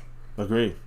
He honestly, actually, Cooper Rush and Andy Dalton probably are very, very similar, aren't they? Yeah. I mean, they kind of remind. Ben DiNucci is going to go out there, and they'll be switching back probably the rest of the drive or the rest of the game. It'll be DiNucci and then Cooper Rush, right? It'll be DiNucci, do Cooper Rush. So right now, Cooper Rush got the first one. DiNucci's going to get the next one probably, or they're going to do. I can't believe they're going to have DiNucci play the whole second half. So Cooper Rush is going to play some more in this game. I think we're done with Garrett Gilbert. He played about a quarter, maybe quarter and a half at most. So again, I know the plan was for him to play more or less the whole first half, but that also makes me think that either one, it was part of the plan, right? Like they wanted to make sure to give each quarterback almost equal time. Because if you think about it, quarter and a half, that's more or less. That's more or less the whole game. So and you don't want to risk your backup quarterback behind backup. third or fourth string offensive lineman. Especially because who was the person that took both those sacks? Right, it wasn't Cooper Rush. I know, I agree, but who was the one that kind of caused a lot of those sacks, or at least one of them, Ty Nsekhe. Yeah. And so that to me, you can't put that on Gary Gilbert either. You know. Exactly. Now Devontae Griffin saying what I'm sure a lot of us have definitely thought several times. You know, we need a veteran backup quarterback, someone who knows what the heck they're doing. And I you know what I've been saying for a while. I have a bad feeling that Garrett Gilbert is still going to be it. Like, the Cowboys are going to look at all their options. They're going to look at their money. They're going to look at everything, and they're still going to say, no, this is the best this. They can still do this if they wanted to. They just are going to choose not to. Now, Big Boss Man with an interesting question. MCF, MCW, who do you all think would be a better backup for their team? Garrett Gilbert or Dwayne Haskins? For who, our team? So basically, like, do you think that Garrett Gilbert would be a better backup for us than Dwayne Haskins could be for the Steelers? I think so. I think there's an issue with Dwayne Haskins. I think it would be about the same. Good punt, my God. One favor. My God. I mean, that's just the best punt in the world. I've never seen a punt that good in my life. It landed on the 1-inch line, stopped, bounced again on the 1-inch line, stopped, bounced again on the 1-inch line, stopped, and then they grabbed it. Nice Wonder said, I'm going to make sure that bad kick doesn't come back and hump me. You see how he punted that, too? The guy he punted it. I mean, like it was a drop. Oh, he was almost. He's lucky because that Schmuck almost hit it. He has to be reestablished. Wow, what a punt that was. Who is that? I would say it's probably about equal, but like I said, Garrett Gilbert seems to have a lot of love if that's who I think it is, I'm going to be pissed off. What? Okay. Nothing. Okay. No, it's all good. Yeah, Third Thunder God said sick punt. That was a great punt. So credit's due. House Nelson said, I've seen no discernible difference with Quinn's defense. Show me something. Well, I do see a little bit more aggressiveness. I see a little more kind of the attack and utilizing of different pieces. But listen, we got half our backups out there. They're saying the Cowboys moved. We just went back half a yard on the penalty. Wonderful. Well, I'm sorry, what were you saying, baby? But technically, don't they as well? They do, but no, they do have some. But again, every team is rusty, right? You can't really judge everything on it. I've noticed a little more attacking defense. Like we have our guys, because you got to remember when you take out Micah Parsons and you don't have Randy Gregory and you don't have DeMarcus Lawrence, those are the attackers. So your defense becomes whatever. But you still see some of the scheme stuff there, but it becomes whatever. Look at Rico Dowdle. Trying to be like, look at him. Rico with a 30-yard run. He's trying to be Tony Dorsett. I wanted to see him do it. I can't remember. Someone said that they thought they saw him do the feed me thing earlier, like in the first quarter. I kind of wanted him to do it there a bit. So. Woo. And look, hey, quick huddle. I like it. With minute 26 to go. Well, I like and that time too. is ticking. We're going quick. Is it still Cooper Rush, by the way? Yeah, Cooper Rush still back there. Slow snap. He's getting it. Rico tries to pick up the block. Simi gets the pass. Get out of bounds. Good job. Good job. I was going to say that's the best thing he could have done there. Yes. So the right thing. Scott Yak said, "What a great run, Scorpio! Nice run, House Nelson. I like that run. Jason Renfro, here comes a beast of a run. I love it. Top Cowboys in the house. What's up? Bama fan, great. I mean, everyone's just great. Listen, run. Rico Dowdle's been doubted. I've been saying he has kickoff abilities. Mm-hmm. I almost rather see him there than Tony Pollard to save Tony Pollard, right? Not to get any kind of weird injury. Exactly. So Rico is showing he can do the running back role as well. Many different facets. So that looked like a penalty on us. Brandon Knight with nice cut. Oof, bad pass. But Sean McHugh, and I don't think he could have done anything about it. It was just a bad, ugly pass by Cooper Rush. I agree. I think it was great, though. Listen, Brandon Knight, a lot of people hate on him, but I still like Brandon. He could play guard solid. That's his original position. His more natural position at tackle is right tackle, yet he's playing left tackle pretty fucking good. So with a guy with that kind of versatility, you want to make sure you keep those guys, and the guy like that on the team who has a year of 16 games of starts and does pretty damn well. Mm-hmm. 3rd and 7, shotgun for Cooper Rush, looking goes to Malik Turner. This time he better not drop it. There he goes. First down for Malik Turner. There it is. Number 17. our number 6 receiver last year. Still trying to get on this team. Nice move, I will say, on number 35 in the slot. Cooper Rush, nice pass. Cooper Rush has not done that badly. Let's be honest here, guys. Cooper Rush has been playing pretty good. He had one bad. The blitz is coming inside. High pass. As I say, he's not doing bad. High pass to McEwen. Impossible to catch unless he was 8 foot tall. Even that would be too tall, I think. Exactly. So right now McEwen comes out. 44 seconds to go, and before halftime, Cowboys are sniffing a field goal at least. Let's see what happens. It was a quick huddle kind of feel. Now they kind of slow down a little bit. Again, like I said, if there's a superficial thing that I would like to see, it would be a touchdown from our Cowboys. I agree. That's not saying we have to see it. Just saying I very much would on our own 44, shotgun, 2-2 receiver wise. That was a very predictable pass into a lot of people. Yeah, he caught it. Is that Noah Brown? That's Malik Turner. Trying to make up for that earlier. Listen, he's showing out right now. Ooh, did he get hurt? Cowboys called timeout, I think. Yep. Second timeout. He looks like he got a little roughed up there. Yeah. Bama fans said Rush doesn't look that bad, honestly. Scott Yak just said Cooper looks more on target than Gilbert, I think. I mean, somewhat. He had one bad pass, right? Gilbert was a little off, but I think he was also shaken by the lack of. I'd say by the biggest thing about Garrett Gilbert's issues. Some of it's his, yes. Cooper Rush also throwing a couple high passes, but the fact that Ty Nsekhe was supposed to be counting on and do a little better, and that definitely hurt. I would say that hurt Garrett Gilbert as much as Garrett Gilbert on his own hurt himself, right? So you look at overall, this is how much he hurt himself, right? Half of that's his own fault, and half of that's Ty Nsekhe's fault. So, I'm just saying, we got to keep that in mind too. Some of his downfall was a sack and a strip that one he should have got the ball out of his hands faster. But the other one, he just, it was just no help from Ty Nsekhe. Now, here we go, guys. Number 8 goes in motion. That's the guy from Dixon from Ohio State. Third and 4, shotgun. They're blitzing from the right side. Cooper Rush looking, throwing. Again, too fucking high. Third pass, he throws over, again, too high. As a flag. Could be a late hit on Cooper Rush there on his helmet. Let's see. It looks like it was something on the hit the quarterback. Yeah, they hit him late. Boom. 96 hit. 96 just plastered Cooper Rush. And now, those types of penalties they usually will call in the preseason because they still don't want your quarterback getting hurt. Yeah, they don't want that happening. Listen, I mean... Skeptical fans said Cooper's used to playing with no-name players. Maybe he just has more experience. You can also... Hey, listen, just the same people that say, I love good football. That's good football, too. I love good football, like the old... But you can't do that. You can't hit a defenseless receiver. Remember earlier? Which Darian Thompson did that? You cannot hit a quarterback like that, even if it seems like good football. So just keep that in mind. Cooper Rush, 1st and 10 on the 35. They're blitzing. He's going over the top. Dixon, Johnny Dixon almost makes the catch. I'm rooting for this guy, but that's a hard one. It's going to be hard for him. He's a practice squad guy. I was hoping he'd be more on our returns and special teams. It made me laugh. Cooper Rush trying to hear the next play. It looks like he just had a major headache. They bent him down. Look at this. 45 bent him in half. Sometimes they can call that flag. Again, it has to be at the knees, right? So it was at the waist, which is legal. They only have 28 seconds left before Olunalua, again, it's funny. Torrey Aikman's like, yeah, they got number 45, the fullback. They don't even know his name. So Siwu, guys, back as a running back now. Not a fullback, as a running back. As Dixon goes in motion, they in and out play for a yard. That's garbage. The worst thing you could have done, the worst play could have been. It'd been better if it was incomplete. It's horrible. We have one timeout. We just lost 20 seconds, 15 seconds. So bad management there by the Cowboys. You're going to have one more play here. You can call timeout. Get him closer to field goal range instead. It's an incompletion with 6 seconds to go. 4th and 9. A long field goal for Hunter the punter, or do you just Hail Mary the bitch? I say just Hail Mary instead of playing around. Yeah, like why have They'll block it and bring it back all the way. No, they're going to have him kick. There's Sean McEwen, number 40. I mean, not Sean McShawn, what's his name?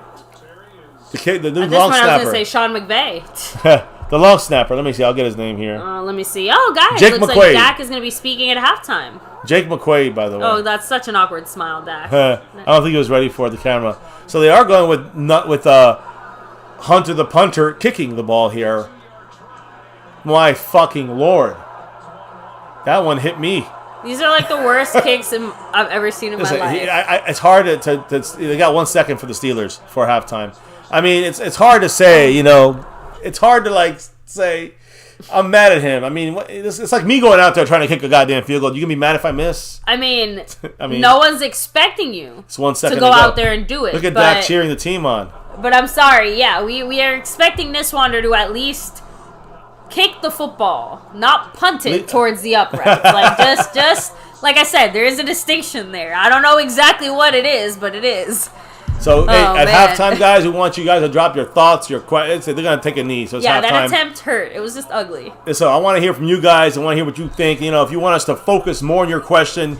Well, we can also listen to Dak as well. Since when Dak comes on, we're gonna put a pause on things. But I want to hear from the family here in the chat. And if you guys want us to focus on a certain thing, you know, highlight it with a, you know, if you could highlight it with a drop of love from above.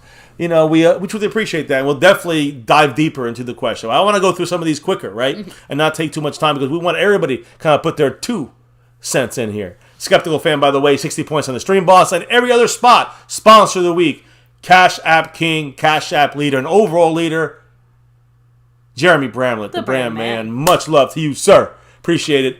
Man, he's got to lead all over the place. So we got a lot of drops tonight. Scorpio much love. said that's the coach's fault. Need to bring in competition. Scott Yak said looks like the boys need to sign a kicker like ASAP. Remember, guys, we got Greg the Legs. Yeah, we have Greg Zerline. Don't forget that. By the way, I wanted to shout out LA Lake Show star level member back in. Skeptical Fan with multiple drops. Dwayne Broussard, you know, always the OG dropping the 5 on it. Jason Renfro dropping the 5 on it in the Cash App. Right. Trying to make maybe a little run there. Cowboys abroad in the house here. Yeah, Mr. What's Cowboys up? abroad. By the way, welcome, sir. Yumi doing? I know you said you guys were heading to the doctor earlier this week. I hope hopefully you and the missus let us are know feeling in the better. chat if you or DM us if it's better that way. By the way, Leaside Harold also made a drop, and Scott Yak, the Yak Attack. I didn't forget about you, my man. That's right. Again, Jason Renfro in second, Yak Attack in third, but in first, still Jeremy Bramlett, the brand man, a Skeptical Fan. 60 points on the stream, boss. We thank you. Now, that's it for the halftime commercial. Who's in the house? You know, what are they saying? Let's talk about it. I agree with this one as well, House Nuts. They said this extra preseason game is well needed. I never thought I would be happy to have an extra preseason game, but out of all the seasons, yeah, I'm really glad we do have this extra practice. And honestly, I'm going to throw out there that I think the Steelers are probably a little bit glad of it as well from what I've seen of them. I think every coach wants that extra preseason game. The players are the ones that don't want it because they don't want to take a chance getting hurt. Yeah. You know, but the owners love it because they get to make money off of it's just selling extra seats here. You get to basically sell a glorified scrimmage to the fans. Michael Hooper, what's up? Scorpio said, I would say that falls on Fossil special teams, and McCarthy gets the blame too for not doing anything about it. Honestly, the way that McCarthy seems to be coaching so far is very almost hands-off. It's one of the things that I want to keep an eye on, but it seems like it's kind of like last year. He trusted Mike Nolan, and he left it in Mike Nolan's hands fully. Right? And even though that's a strategy, is that a good strategy? Should a coach be more involved? I think that we need to see, but one thing that we're seeing now, though, is we have coaches that I think can handle it a little better at their respective positions. But specifically when it comes to Bones, that's the one that, like I said, the Cowboys definitely have plans to do shenanigans on special teams. But my concern and my fear is that they are trying to take it almost too cute, and they forget, you know, that we still need to do the very basic things well. Remember, we don't have LP Ladasor, we don't have Brett Maher or what's his name, Bailey. We'll replace those guys with John Fossil coming in with his guys, his 2 guys. We got number 44 McQuaid, and we got the kicker Greg the Leg Zerline, both from the Rams with him, and we got the Yak Attack in the house with the what on it, baby? With the 5 on it. That's right there. Appreciate you, my guy. Scott Yak, the Yak Attack, creeping closer now to Jason Renfro, getting a little closer, and both of them getting a little closer to the brand man. We'll see what happens. Much love to Scott Yak in the house. What did the man say with the $5 haul? Well, real quick, so glad to hear that. Cowboys abroad, they're feeling much better. Yumi finally went to work. Yes. Just want to give that a quick shout out. Glad everyone's back and healthy. That is because awesome, Scott Yak said it. Cornerbacks are really holding the fort down. No big plays, nothing over their heads. And I know it's the first preseason game, but these are still good reps. Right. And I've seen, again, 2 or 3 comments also before that and after that kind of adding in there, like, hey, they're not really throwing to Boss Man Fat's side. You know, obviously we saw that one earlier drive, but Anthony Brown featured a lot in. Yeah, but he was burned, not burned, but he was beat a couple times. Defense going to have sometimes some deeper zone coverages for the corners. I like the closing speed on Boss Man Fat. You know who's not out there? Trayvon Diggs. You know what I mean? We got Maurice Kennedy out there looking good, run support, coverage. Dak's going to talk here in a couple minutes, but not yet. I love it. So, Scott Yakin, and again, it's the first half of the first game. He doesn't want a replacement for Greg the Leg. He just wants a decent backup. Yeah. Or at least, like I said, we just need one other physical body that can give us 33 yards. No more, no less. Like, you get what I'm trying to say? I want extra more. Point. I'm just saying, can he kick the extra point in a basic field goal? I'm just saying, I think that you're also asking a lot to have a backup kicker that can do 40, 50 yard field goals. You got to remember, the Cowboys went in going with, Hunter Nicewander versus Brian Anger. And it's turned into Brian Anger's the leader there at punter. And there's nobody at kicker, so they need somebody there. I think what they're trying to do is say that we need him as the camp leg, as a kicker and punter, the backup punter. Which he's already behind on that, but to me, it's like the Cowboys seem to be settled on their two guys already, whether we like it or not. It's Brian Anger at punter, and have we even seen a punt today? We haven't. I don't. Not from our side. The only punt we saw. Credit where credit's due. That fucking impressive ass 99.9 yard punt or whatever the heck it was. I don't think that was the only punt. No, but it was the only one I can remember. Yeah, so that was the only memorable one. Now, real quick, yes, I mean, kind of rolling back to some breaking news that happened right before the Hall of Fame game, which was, of course, Jimmy Johnson getting inducted into the Ring of Honor. I screamed like a little girl, like literal, like, It's finally happening. Yes. Dak's getting interviewed right now, guys, and yes, I'll put up the volume here in just a second. Let me hit up a few more comments. Glad to hear that Cowboys abroad. All the job vibes to all of you guys. I know a lot of you guys are going out there doing the job thing. I'm just staying back, getting myself healthy, doing all the things necessary to get back on the field as soon as I can. The usual stuff from Dak. Turn it that way? I don't want to get So that's about the contracts, straight hand. A lot of these things. They make a joke about how much money he hit the money Do you feel any extra pressure jackpot of coming off an injury with that contract to go out there? Dak said no, he doesn't. I mean, I've said it before. I think pressure is privilege. I'm just excited to come back. Pressure is privilege. One of his mantras. You see what he's wearing, by the way? You see what he's wearing right there? Jordan. I actually have some info on that. Yeah. Well, it's a perfect time after this interview. This is Terry. I remember your first preseason game when you played against the Rams, and you were phenomenal. And I'm sitting. We were there. We were there. Like, we actually stopped in the middle of a concert to watch the first not him, but the first preseason game, which featured Dak Prescott. His first game with the Rams. In the action and find yourself comfortable.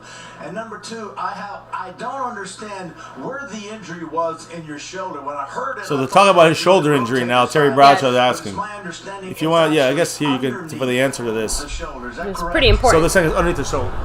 Yes, that's correct. But as far as my ankle, I mean, I've done so much rehab. I've worked continuous, a lot of hours just to get myself back, and I'm very confident in it. So I don't think it'll take any time before I'm just back out there. I mean, the practices that I've had, I didn't think about my ankle. I was just being a part of the offense, being a part of all of it. So now it's just about getting the shoulder behind me. So the typical answer. We're being cautious.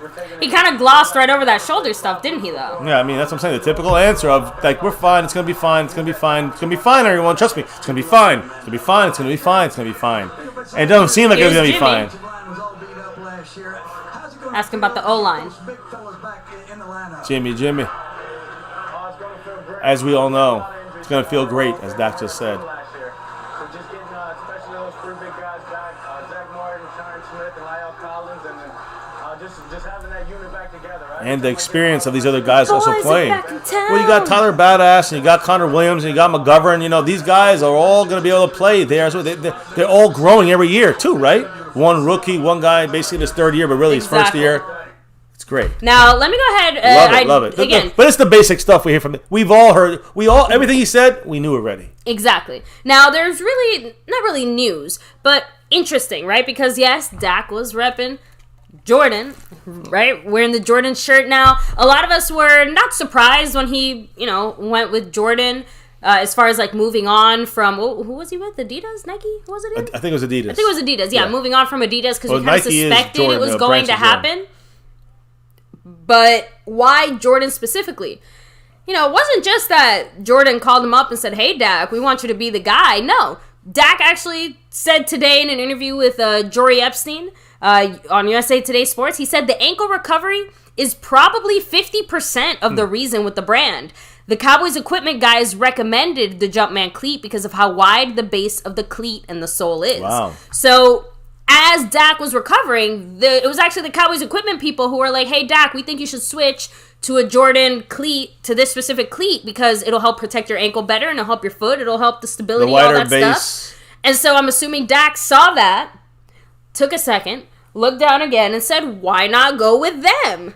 So saying that it all was, ties in. Yeah, so he's just saying that it wasn't just, oh, I like the Jordan brand, I want to be part of what they're about, and I want to be part of that legacy. No, it was, this is actually beneficial for me. This was a Cowboys recommendation. Also nice to know that our Cowboys equipment managers and people, like, heavily the fact that these discussions are happening, I like to know and hear that. But you guys that know way more about sneakers and shoes, and especially basketball and all that, I know that basketball shoes do typically provide more support for the ankle. Off the top of my head, I'm going to definitely keep an eye on Dak's cleats to see how his cleats are different than maybe some of his other teammates. So you see a cleat, right? You see how they if you look at the bottom for grip, it's the base is very, very contoured to, let's say, the bottom of your foot. While in basketball, even though it does that, it's not as much for that. It's supposed to be wider and flatter, right? Right. It's more to cover like more surface grip, area. Right, grip by that scientific way, I guess. Yeah. You know what I'm saying? But like you said, football tends to need a little bit more precision and finesse with the foot movements. Right. So this with a wider base seems to be more of a basketball. I'm not saying it's a basketball shoe, but it's more of a basketball type shoe. Yeah. Which fits the Nike brand or the Jordan brand under Nike. But you know what I'm saying? So to me, I understand the reason, the football cleat and then the basketball sneaker, right? I see the connection with that. It's somewhere in between, it's like a hybrid merge. And I mean, that's just my 2 cents. Tell me if I'm wrong, right, or you agree, disagree. Let's discuss it. And all of this that we've seen so far today. I got a little notebook here, guys, of some fucking names here that Ty Secchi, 2 X's on my misses twice in a row. Even played against a very good Alonzo Highsmith out there for the starter for the Steelers. But so did Brandon Knight. Brandon Knight did fantastic. You know what I'm saying? He's holding his side down against the same guy Ty Secchi could not. Exactly. And this is Brandon Knight's third best spot on the line. He's best at either guard or right tackle. He's playing left tackle, and he's doing it better right now. Half of a first preseason game, but he's playing it better than Ty Secchi right now. Brandon Knight. Exactly. Mark that word. I also have Darian Thompson with the late hit. It's a mental thing. Can't do that, but he's been involved in a lot of plays. And Terrell Basham got to contain his left side when he's been in there. Number 93, he seems to allow the runs to go his way, and they cannot stop the edge. So those are the biggest 3 negatives I've seen so far. I'm sorry, I just wanted to say that. No, of course. I want to hit up a few Yes. I want to hit some more comments. Let's go. So, comments. The truth. What's up? Much love. House Nelson said that Jordan mindset would have been a great quarterback. Delutic said Dak will lead the squad to greatness and shut the haters up. Fuck yeah. William Burney said Jordan is the greatest and Dak also wants to be great, so it's only right he signed with Jordan. That's why I said that. It's more, it's not just the ankle thing. Yeah, it's a lot of connections. He likes the branding of the Jordan, the Jordan brand fits the brand of Dak Prescott. The elite, the greatness, you work hard, you will win. You will be a dominant player. And I think every player strives to be the Jordan of their respective sport. Hey, Jordan's my favorite athlete of all time of any sport. He dominated in a way that, exactly, like you said, it transcends And it wasn't just the cool dunks and the cool plays. Yes. It was about the leadership. Sometimes you hated him yelling at at some of your teammates, let's say. Teammates hated him for that. But all he wanted was greatness every play, perfection every play, and that's what everyone should strive for, to be the greatest. Exactly. And that's what he became. Now, Cowboys Abroad, again, we're not very big on, surprise gifts and things like that. So Mr. MCF already knows that I'm trying very hard to get him that for his birthday this year. Those Dak shoes, that's going to be those Jordan. Again, we're not big sneakerheads or anything, but those Dak shoes are definitely on the list. Well, so fingers crossed that whenever they are officially released, we'll let you guys know as well. But if you guys use sneakerheads out there that know way more, please. Who's returning this year, guys? Let your girl know so that I can make 16, Mr. MCF Reggie a Davis. very happy man. That would be for his birthday this year. That would be awesome. But again, not a big sneaker. And again, it's all white. That's why I said we're making a real exception for these. I'll be so afraid to go anywhere in public. I promise you, I will personally take the toothbrush to scrub them. Oh, baby, okay? You're the best. I live with a sister who's a sneakerhead. So as Ben DiNucci drops in to the field, guys. Ben DiNucci taking over, third quarter underway. I'm going to change a couple things here before I can do all of that. I got to give a big shout out right now, guys, to somebody who dropped the love that you just were speaking about, baby. I'll say that in a minute here. If you want to put the volume on, go ahead. No, of course. Yeah, Ben DiNucci running the ball to Rico Dowd. I mean, no, is that Jaquan Hardy? A bad camera person today. Usually Little G runs that. Let me see who that is. Who's that, 37? I think it's... Oh, no. Oh, no. I think somebody got hurt. No. DiNucci's in the game, that quarterback right now. All right. Again, kind of surprising at the I'm a little surprised at the rotation the Cowboys currently have right now. As far as... I thought we were going to see more Cooper Rush. Like, I'm guessing it means DiNucci all the way down. Like, DiNucci's got it. How about that? Right, Cowboys abroad? Cowboys abroad right keeping there. Zeke well fed. With a $4 holla. He's keeping Dak well fed as well. Much love, Cowboys abroad. Much love to you and the wife, man. Truly appreciate you, man, as always. And I know that for Dak. Oh, yeah. We know what that is for. For week 10 as well. November 14th. So, and Quentin Cornett, we don't have to try to make Dak Prescott great. He's already great with or without us. Like, well, again. And just throwing that out there. You know, he doesn't need our help. I think Dak Prescott has to, again, he is a top quarterback. I'm not going to say he's elite yet until he does it. Until he does it on a consistent basis. But I will say he's great. He's a great quarterback. Top 10 is great in the NFL. You're the top 10 of your sport. Oh, man. As I talk about Brandon Knight doing well, he blows coverage there. Bad move by. Guys, if you are an Isaac Alarcon fan, though, I'm sorry, but he's been doing... He's number 60. Look at him now. Look at him. Yeah. Completely pancakes him, and then he celebrates afterwards. He starts jumping up and down. He's like, ew, what? He clubbed him to the ground. That's called a pancake. He pancakes number 99. Bye-bye. In Spanish, they say, Johnny Keke. No, in Spanish, they say, Jodió. So, anyways, I'm talking about the guy on the ground. Now, this nice wander on 4th and 15 about to punt the ball. Now, here's what he should be good at. Let's see what he does. He did well last year. I think that's his first punt, isn't it? Pretty nice there. Maybe his second. From his own 1 to the 30. Pretty good. Loses coverage there from a 49. You fucked that up. Come on. Block in the back, they didn't call it. Nice Wander is playing, I think he's playing touch football. Yeah, but Malik Turner, honestly, he's had a very up and down game so far. He's made a few really good plays, and then the ones he's messed up has been really unfortunate for him. I want to see that. I thought it was a block in the back, but it was worse on that. Number 49 missed coverage. Look at 49. His job is not to let him outside. And same thing with Malik Turner there. I was about to tell him, like, Joe Thomas. Reggie Robinson was double teamed on the outside, out of the play completely. Yes. Damn. Watch number 41 here, blocked on the left of the screen. If they show, look at it, right there. See him? Yeah. He was double teamed out there, but that's what God, that looked like Cole Beasley for a second. None of these guys can get out of there. Who was that number 49? I'm gonna give him a. The Lutic said Nish Wander with the shove instead of a tackle. It's he was playing two-hand touch. Oh, 43, Azur Kamar. That's his. That's on him. He's got to He's got to stay aside. Mukwamu with a tackle, but. I know. Mukwamu should have had to make that tackle. Yeah, Azur Kamara makes a big mistake there. Again, not good there for number 43.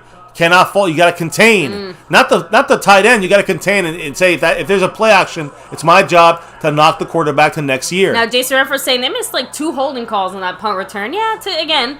Preseason. They're not going to call it unless it's absolutely flagrant. I feel the only calls you've upsetting. seen are the roughing the passer calls. What was right? it? Yeah. And we had the one false start as well. Ooh. Oh. Come on. Oh, damn. Osa King. I mean, Osa's not really doing his leverage thing out here too much, as far as I've been seeing. I did want to say, who's here? No, number 37 is Jaquan Hardy, who was playing the running back spot for us earlier, and 36 is Brendan Knox. Those are the 2 guys. You guys cracked me up. Gastek Aguilar 4 said, guess they were sexting while driving. Sniper said, get 7 out of here. Cowboys Brad said, tag, you're it. Exactly. It's like, what is this? I mean, it's not two-hand touch. We're not playing We're not playing flag football out there. I think that the Pro Bowl should just be a flag football game. It's a run I think it'd be more fun. Oh, get to the outside again. Come on, contain. All right, not bad. Deontay Burton, number 33, with the tackle.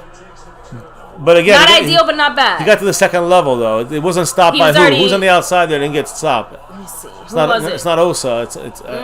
I can't see because he was blocked out of the play. And that's you got to break through that. Whoever's on that might be Deron Payne because he was out on the right side. I was gonna say I saw a 3, but I couldn't Deron make Payne. out. I know Deron Payne. Deron Carter. I know. Deron Payne's the D-line guy from. For some reason I know he's a Sorry, it's Rondell. Okay. Rondell. Yeah, okay. I'm messing up. Let's say Deron Payne. I still picture him as a Bama player. Can't help it. I know. Well, high snap, but rolling. Ooh. Bad pass, low. Well, it's not like he's part of an actual football team. They don't even have a name. Good point. Poor dude might as well rep his college team. And much love there, but there's 60 people in the house chilling here with us tonight. You know, you could be doing anything. We love the interaction. I love your guys' comments because we try to catch up on them through a little break here and there. But there's so much football going on. I'm so excited. Even with our third stringers on the field, we've all discussed this. If you guys have been with us here on My Cowboys Family for the 4+ years, and you know, every day we talk about so many different facets of our team. You understand everything that's going on right now. I want to also point out something. McCarthy looks very comfortable. We haven't really seen him pissed. Outside, gotta get the outside. He goes inside. He got the touchdown. Damn. The only reason I say that is because every time they pan to Mike Nolan, he looks like he wants to punch somebody in the face. He just looks frustrated all game. Really sucks that this is the first touchdown. First touchdown of the season. We get the first points, but they get the first touchdown. Listen, every time they try to overcompensate with the outside, and they left the inside, you know. Yeah, guys. Bohana. Isaac Alarcon was out there doing for well. A little bit. Looking nice. I'm genuinely happy to see it because other than this, I feel like we have not really seen He's never got an opportunity to show anything, really. Exactly. So that's why, you know, this is going to be very important. There was no preseason last year. Keep that in mind as well. But if he could work his way up into maybe like one of our backup, like a real backup spot, that's a huge... Agreed. nab for him. Another bad sheet. He missed it. 6-3. I'm fixing the board right now, so we can tie the game. But this whole game is making me very uncomfortable every time. This is a funny part about this game. That's why I never want to even think about the score because it doesn't matter. It's funny to me that how many people out there, you know. We're us seasoned fans. We know that after the first, you know, not every preseason game, but the first 5 minutes sitting down watching the first drive or two of preseason football, you're saying, what the fuck? Because then all the even best second stringers and a couple of the lower level first stringers or basic first stringers that are healthy, they play one drive and it's over. So after about 5 minutes in the game, 10 minutes of football, you're like, oh yeah, let me go do this, let me go do that. Unless you know your team to a point where, again, not many people know their team this way. I'm not talking about us. I'm talking about you guys. And all of us here on this side of the mic as well. We know we know these guys frontwards, backwards, and we might have to, you know, check the number here and there or the pronunciation. But either way, we know these guys. We know what we've been hearing about them in training camp, and we're seeing what's coming on that field right now. Some good, some bad. Definitely, So pretty much, there's only been one field goal attempt that's been successful. They missed the extra point. All the other field goals have been missed. Steelers missed the extra point and a field goal. Nice Wonder missed 2 field goals, made 1 field goal. Now Montana, you know, I'm with you on this one because this is still the pick that rustles my jimmies. Nashawn, like I'm just saying, I'm not here to crap on our players before they've even had a chance to show me anything. But I think that the Cowboys set him up almost for extra scrutiny and failure because of the weirdness of the pick.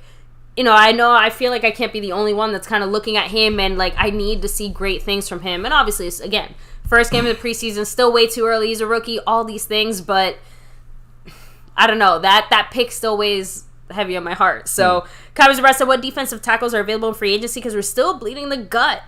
Honestly, Geno Atkins. The only name I could think of right now. I know. Kawan Brown. Because Gerald McCoy went to... because Gerald McCoy was signed with the Raiders. Was it yesterday or the day before? Yesterday. Yeah, I think it was yesterday. So you guys know the Raiders doing their typical Cowboys leftover stuff. Yeah, I mean, they signed... LA Lake Show 247 in the house. Much love. Yeah. So, guys, drop your comments and your thoughts on the game so far. I know I've seen a few people saying, like, take Kellen Moore out. Or Kellen Moore, my goodness. Take Ben DiNucci out, put Kellen Moore in. Like, you know, let's not screw the gooch. So, Raging Red, it should be on your local Fox channel. Again, I think it's nationwide, but if not, then I believe Fox. CBS Sports also might have local it. Fox and in here as well. Yeah, Fubo TV, I think. I mean, there's a few different places, but if you can't watch it like through your antenna, I do think Fox, you can watch it online through Fox as well. Returning this kickoff is Reggie Davis. Johnny Dixon. Takes it to about the 22, 23-yard line. Now, House Nelson said that Micah Parsons was the most impressive player tonight. I have to agree, only because he was all over the place. Everywhere. Exactly. Like we saw him doing all the things. I know. I'm sorry. I'm gonna go use the bathroom real quick. I'm trying to gently sneak away, but I didn't want to miss anything, and I keep getting pulled in. Drawn back. Oh, so here. I'll be back in 2 minutes, guys. Right. I'm sorry, but thank you for everyone being here. Baby, I'll leave it to you. I'll be right back. Actually, with Ben DiNucci, guys, out on the field, he said this. He's, quote, whether it's 1 snap or 3 quarters, I'm going to go out there and treat it like I'm the starter whenever I'm in the game. Is Isaac going out there? Yes, he is. Number 60. Is he? Number 60. That's an interference. Hell yeah. Thank you. Hey, there's DiNucci. I think that was DiNucci targeting Simi Fehoko, which is important to note there. So again, targeting Simi Fehoko, and that means that, that's 3 targets at least for Fehoko. Coming back was a back shoulder, basically a delay, kind of, to cause that kind of issue if you're playing man, to kind of cause some contact, so they can throw the flag. Good job there by Fehoko. He still seems a little bit lanky when it comes to like something about him, right? Fehoko seems a little bit like he still like wobbles when he's running his routes. He's very tall. He's 6'4", very fast. So he hasn't. I want to see him kind of get a little more, composed when he runs. There's a run by Jaquan Hardy, number 37, gets about 2 yards, 1 yard there. Again, I was looking at some training camp stuff, and Tyne Secchi keeps coming up as one of my bigger disappointments so far of this game. And and he's got a vital role for this team to be, a swing tackle for 2 tackles that you never know, right? La'el Collins and especially Tyron Smith with injuries. So that's why it's an important thing to kind of watch. And Tyne Secchi needs to, he was going to be supposed to be the guy. I know he only played a quarter, but we got to see better from him. Now, low snap there. Ben DiNucci getting nervous, throws the ball out of bounds on a 2nd and 8. So now it's 3rd and 8. So just saying, I also see that, La'el Collins started this game, right? And he played some, quarter. Him and Terrell Basham went at it, not in a fight, but went at it in a battle back and forth in camp. And, Basham has some nice moves he used on La'el Collins, but still was able to be, even after a good move, he actually made a good move, kind of hand-chopped La'el Collins. Still, La'el Collins knocked him right out the play. And Basham has not shown as much as I wanted to see from him. Another guy that I kind of have a mental with. There's DiNucci, throws an interception. And that fucking sucks. Good tackle by Jaquan Hardy, but we're not paying running backs or keeping running backs to make tackles. So there, the DiNucci is losing. I mean, at least Cooper Rush is going to keep you somewhere as a 3rd stringer. Interception. It still says halftime. I'm sorry? Oh, shit. Sorry about that. Thank you. I just noticed it now, but let me refill my water. But damn it, who? Ben DiNucci with a horrible way. He's not. If he's treating us like a starter, we're in trouble. He's in trouble. He needs to get the out. Great safety play. I mean, that's pretty easy there. I think I could have made that play. Wow. I don't like to see this at all. Oh. But at least not. We're playing with our 3rd stringers now. Don't get too mad, guys. I was just about to say. I mean, it kind of goes both ways. Now we get to see our defense. There, play action. Dwayne Haskins. There's so close. We still can't get the fucking sack. Look, I can live with not getting a touchdown, but if we don't get a sack this game, I'm gonna have a problem. Well, the touchdown comes from our 3rd stringers, right? So yeah, a sack we should get. Because they have their From 3rd stringers.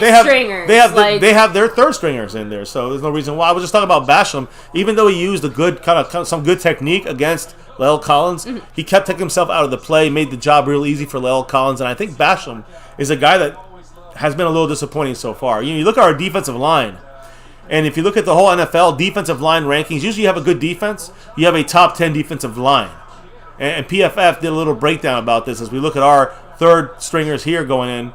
We have 5 guys now. It's a 5 kind of man defense. Oh, God, we're just tripping and there over it is. each other. But Osa great job there by Osa. Osa and Bohanna. But the thing is that, Osa, we just clogged the middle with 5 guys on the line of scrimmage there. Defensive line, it was like a 3-4 there. Defensive line rankings, guys, usually if you have a good defense, I'm talking about a good to great defense, it's their top 10 defensive line. The Washington football team has the 2nd best rated PFF analytical. Move in, baby. I'm sorry. I got. No, it's fine. It's fine. I'm trying not to squish you either. They have the number 2 top defensive line in the NFL is Washington. Philadelphia is 5th by the PFF standards, and the Giants are 18th. The Cowboys are ranked 27th. Please get in there. Oh, my God. That's why. Defensive line. Oh, nice tackle. There we go. Stephen Parker. Number 25 there we on it. 25 right there. Stephen Parker. He was number 40 last year, if you guys recall, and he changed to 25 this year. But Stephen Parker, good tackle, a yard short of the first down. The probably situationally go for it. Or maybe they go for the field goal. Who knows? The Cowboys, though, I was saying, Washington 2nd ranked analytically defensive line. Eagles 5th ranked analytically defensive line.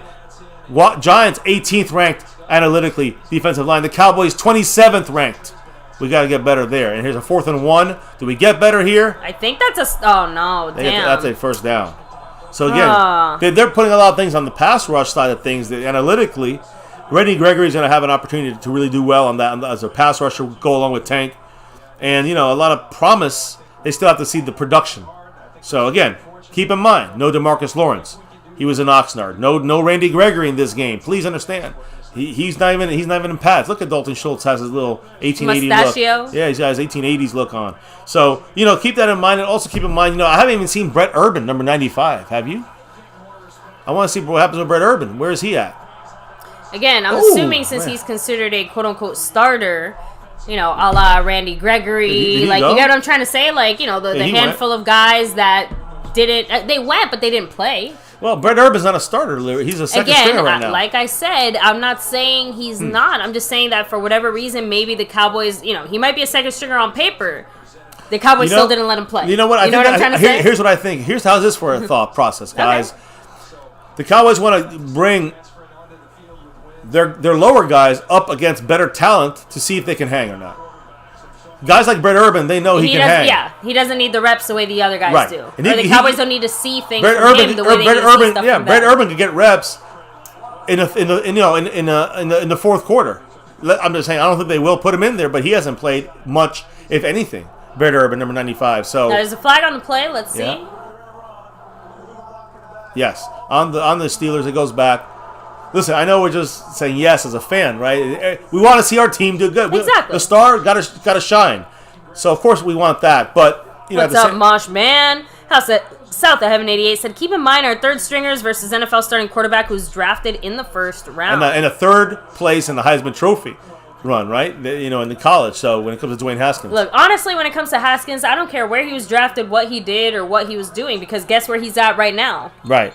Because he's not that good. That's like saying, oh, look at Carson Wentz. It's like... The thing is I'm excited to see him make a mistake. Because you know what Dwayne Haskins does? Hell yeah. He makes mistakes. So it's just a matter of time, and I want to see who gets the pick on this young defense. One thing that I know we've knocked our defense for before continuously, for years. Before Mike McCarthy, probably after Mike McCarthy, is it feels like we don't take advantage of the opportunities that come our way. Yeah. And that's one of the key differences that we're starting to see shift, but we need to see it. There you go. It's going deep. Good coverage there. Good coverage by Nashawn Great Wright. Job. Much better there, Nashawn. He always does. Listen, the one thing I've seen him do is this every time. Like to show him, I'm not touching him, but you got it. Oh, that was offensive push there. But again, hand play, right? It goes both ways. Now, don't call it against us. I'll get pissed, but they both were pushing. Nashawn Wright's just a natural cowboy. He already assumes every play is going to be a penalty, so he just ends it all with, no. Not me. That's so it. classic, baby. That is so true. Or we've been even the players seen enough. The players in college seen enough. It's just a reflex, like. It's like they know they're going to throw a flag on us. There's Dan Quinn up above in the box. That's a good point. Is that the first time they showed him up in the box? No, they showed him earlier. Okay. I must have missed it. False start right side, but all right, come on. Down below, nice tackle by number 40, Nashawn Wright. There we go. Again, against second and third stringers, nonetheless. Oh, look at it. Jabril Cox is like, don't touch him. Listen, these are all the rookies here. You can see this is our rookie class on the field basically out here. With some undrafted from this year and last year. Yes. Rondell Carter is undrafted. He's on the team still. You got a bunch of guys. I'm not trying to say Haskins isn't good or wasn't good. I'm just saying that it doesn't even matter how good he is or was, because in the end, he is not a starting quarterback. All I'm saying is that if all those things, it's a sad reality. Let him show it if he is. Ooh, I think people put a little too much weight into some of those like awards or draft positions or stuff like that when you can be drafted wherever. Tim Tebow was great in college. Or win whatever award you want, but he did not produce those same results when it came to the NFL. Well, somehow after this disgusting start, the Steelers hit a 48-yard field goal and make it 9-3. See, Thor Thundergod agrees with you. He's like, Wright needs to stop throwing up his hands like hey, no, it's not me. Like he didn't do anything. No. But you know what? Again, it kind of reminds me a little bit like of Awuzie in a way. The way he always is like. That's a good point. But he turns his fucking head. Unlike Awuzie. So, Nashawn Wright, you're already better than Awuzie in that sense. In that sense. Not in the whole sense, yeah. The experience means a lot. But Nashawn Wright, I like his physicality. He'll get called for some flags, though, I'm sure. So, being a rookie. Technically speaking, William Bernie said, it's a little too early to be panicking, guys. Just preseason. Exactly. We're not in Tampa yet. I mean, technically speaking, a few of us are in Tampa. Like, on a technicality. The Cowboys, though, are not. Right. Sorry, I had to make that joke. That's what I'm trying to say, guys. No, I agree, but I do think that... All right, so Montana's saying if Haskins would have been under Belichick, he would have been dope, and Tebow was only trash because the media made him trash. Now, hey, with that same argument, Dak Prescott under Bill Belichick, imagine that. Dak Prescott's Dak Prescott, despite Jason Garrett, in the face of Marinelli. The guys that are good are going to produce. Linehan, you know what I'm saying? Sorry, the ones that are consistent. I would say Dwayne Haskins had some good games, or Tebow had some good games, but if they produce on a consistent level, they're going to overcome the bad coaching. Most of these guys will. If you're not, then you're probably not good enough. I do think Tebow is still with the Jags, as far as I'm aware. Yeah, tight end, though. Not as a quarterback. Yeah, so there you go. So Mr. Wright said, I missed the first half. Who impressed? So Micah Parsons. Yes. I mean, obviously we're kind of expecting him to be impressive, but then he showed it on the field in a variety of different ways. In different areas and different pieces for Dan Quinn in the defense. So I agree. I mean, who else? I mean, we had some, I think Noah Brown was used a lot on this offense in motion, and a lot of motion. So Kellen Moore could have impressed a little bit. Still failing in the red zone. Still failing when it comes to the offensive backup swing tackle. It's a very key thing there. Ty Nsekhe has to show more as we continue. I'm not saying cut him or we suck. Pump the brakes. Let's see what he can. He's an experienced offensive lineman. We got to see more from him. It just shows me who we need to see more from and who needs to continue excelling. Bohanna, 98, been involved in a lot of interior stuff. Justin Hamilton as well, number 99. But 98, Bohanna, a rookie, we want to see a lot from him. Pad level is one issue for him. Even though he's still making an impact, if he had better pad level, kept himself lower to the ground, he'd be harder to and he can pull himself back up. He would be so dominant because he's doing that now, but he's getting up too high and controlling him. And they're moving him around, even with his weight, girth, and strength. So Bohanna still has a lot of room for improvement here as well. When it comes to there's Johnny Dixon returns. I was hoping he'd be that looks like it's either a holding or face mask. But we gotta see Danucci. Danucci better respond a little better after throwing that shitty ass interception there.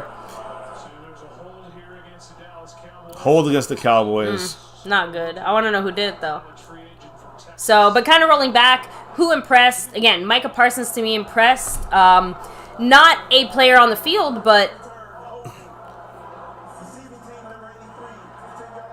Who's 83? I think Brennan Eagles. Okay.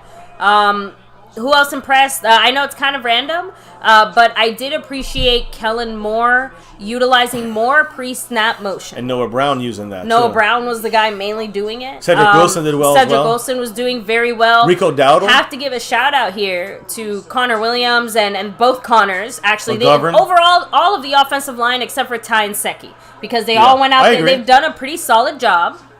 I agree. And there's been a rotation there, too. Nick Ralston in the game. Guys, Siwu has been used a lot in the first half. Good point. He seems to be a product of Kellen Moore mindset. Now I just saw 46, Nick Ralston in the game. Let's see how the Cowboys use Nick Ralston, Mr. Truck Puller, right? Number 46, a fullback, could play tight end, played linebacker, plays special teams. Yeah. Interesting little battle here between number 45 and 46, Siwu. I agree. And Siwu Olunolowa. How's Nelson? That's a good one. Jerry Jones also impressed because he knocked everyone over with the feather, officially letting Jimmy Johnson know he's going to be in the Cowboys Ring of Honor. That's big, guys. Just for the Cowboy fan base. Any other fan base, the other 31 fan bases, fuck yourselves. But they couldn't care less about the Cowboys Ring of Honor. We Cowboy fans know how important the Ring of Honor is. It's bigger than the Hall of Fame is the highest honor in the NFL, but the biggest honor of the Cowboy is being in the Ring of Honor. And Jimmy Johnson's been disrespected for 29 years by Jerry Jones by never even considering him in a real way until now. And that was a big way of doing it. He said he was never going to disrupt things for Jimmy Johnson's Hall of Fame induction, and boom, he does it on camera right here before the first game. But he does it in a way I think that was very, I would say, classy. But also for Hard Knocks. Keep that in mind. He wanted it for the right time, not just for Jimmy Johnson, but for Jerry Jones and the star. Yeah. Selling it. By the way, shameless plug, absolutely, guys. Sub up to the Mosh Man, South of Heaven. Yes. He dropped the link in the chat. Get the jerseys, guys. Great stuff. Honestly, I think Tebow hurt himself more because, I think a great example of someone who shows their faith while also being respectful of people. Again, I'm going to use Dak Prescott as an example. He is a Christian. His faith is very important to him. It is something that he focuses on. Faith, finish, fight. It's part of his message. But I also don't think that he makes people feel less than for whatever it is that they believe or all the different, you know what I mean? I think for me, Tim Tebow, it was a little bit, it felt very alienating. Yeah. Because unless you were exactly a Christian like him, and honestly, I know plenty of Christians as well that are just, they feel uncomfortable with overt displays of Christianity in a way. They prefer to keep their faith a little bit more personal or one-on-one. So it's almost like they're I don't know. The thing is, to each their own. So him doing that should not affect things. Yet the religion thing. Nice play. Look Forget at that. Go Parker. Man. Right there. What a great play there. Aaron Parker with a great play. Too. And it was a great little move at the end. Little kind of Dion step right there. Again, plays like this let me know why McCarthy sees those little sparks in Ben DiNucci and why he's so gung-ho about it looked like it was a real weird throw, wasn't it?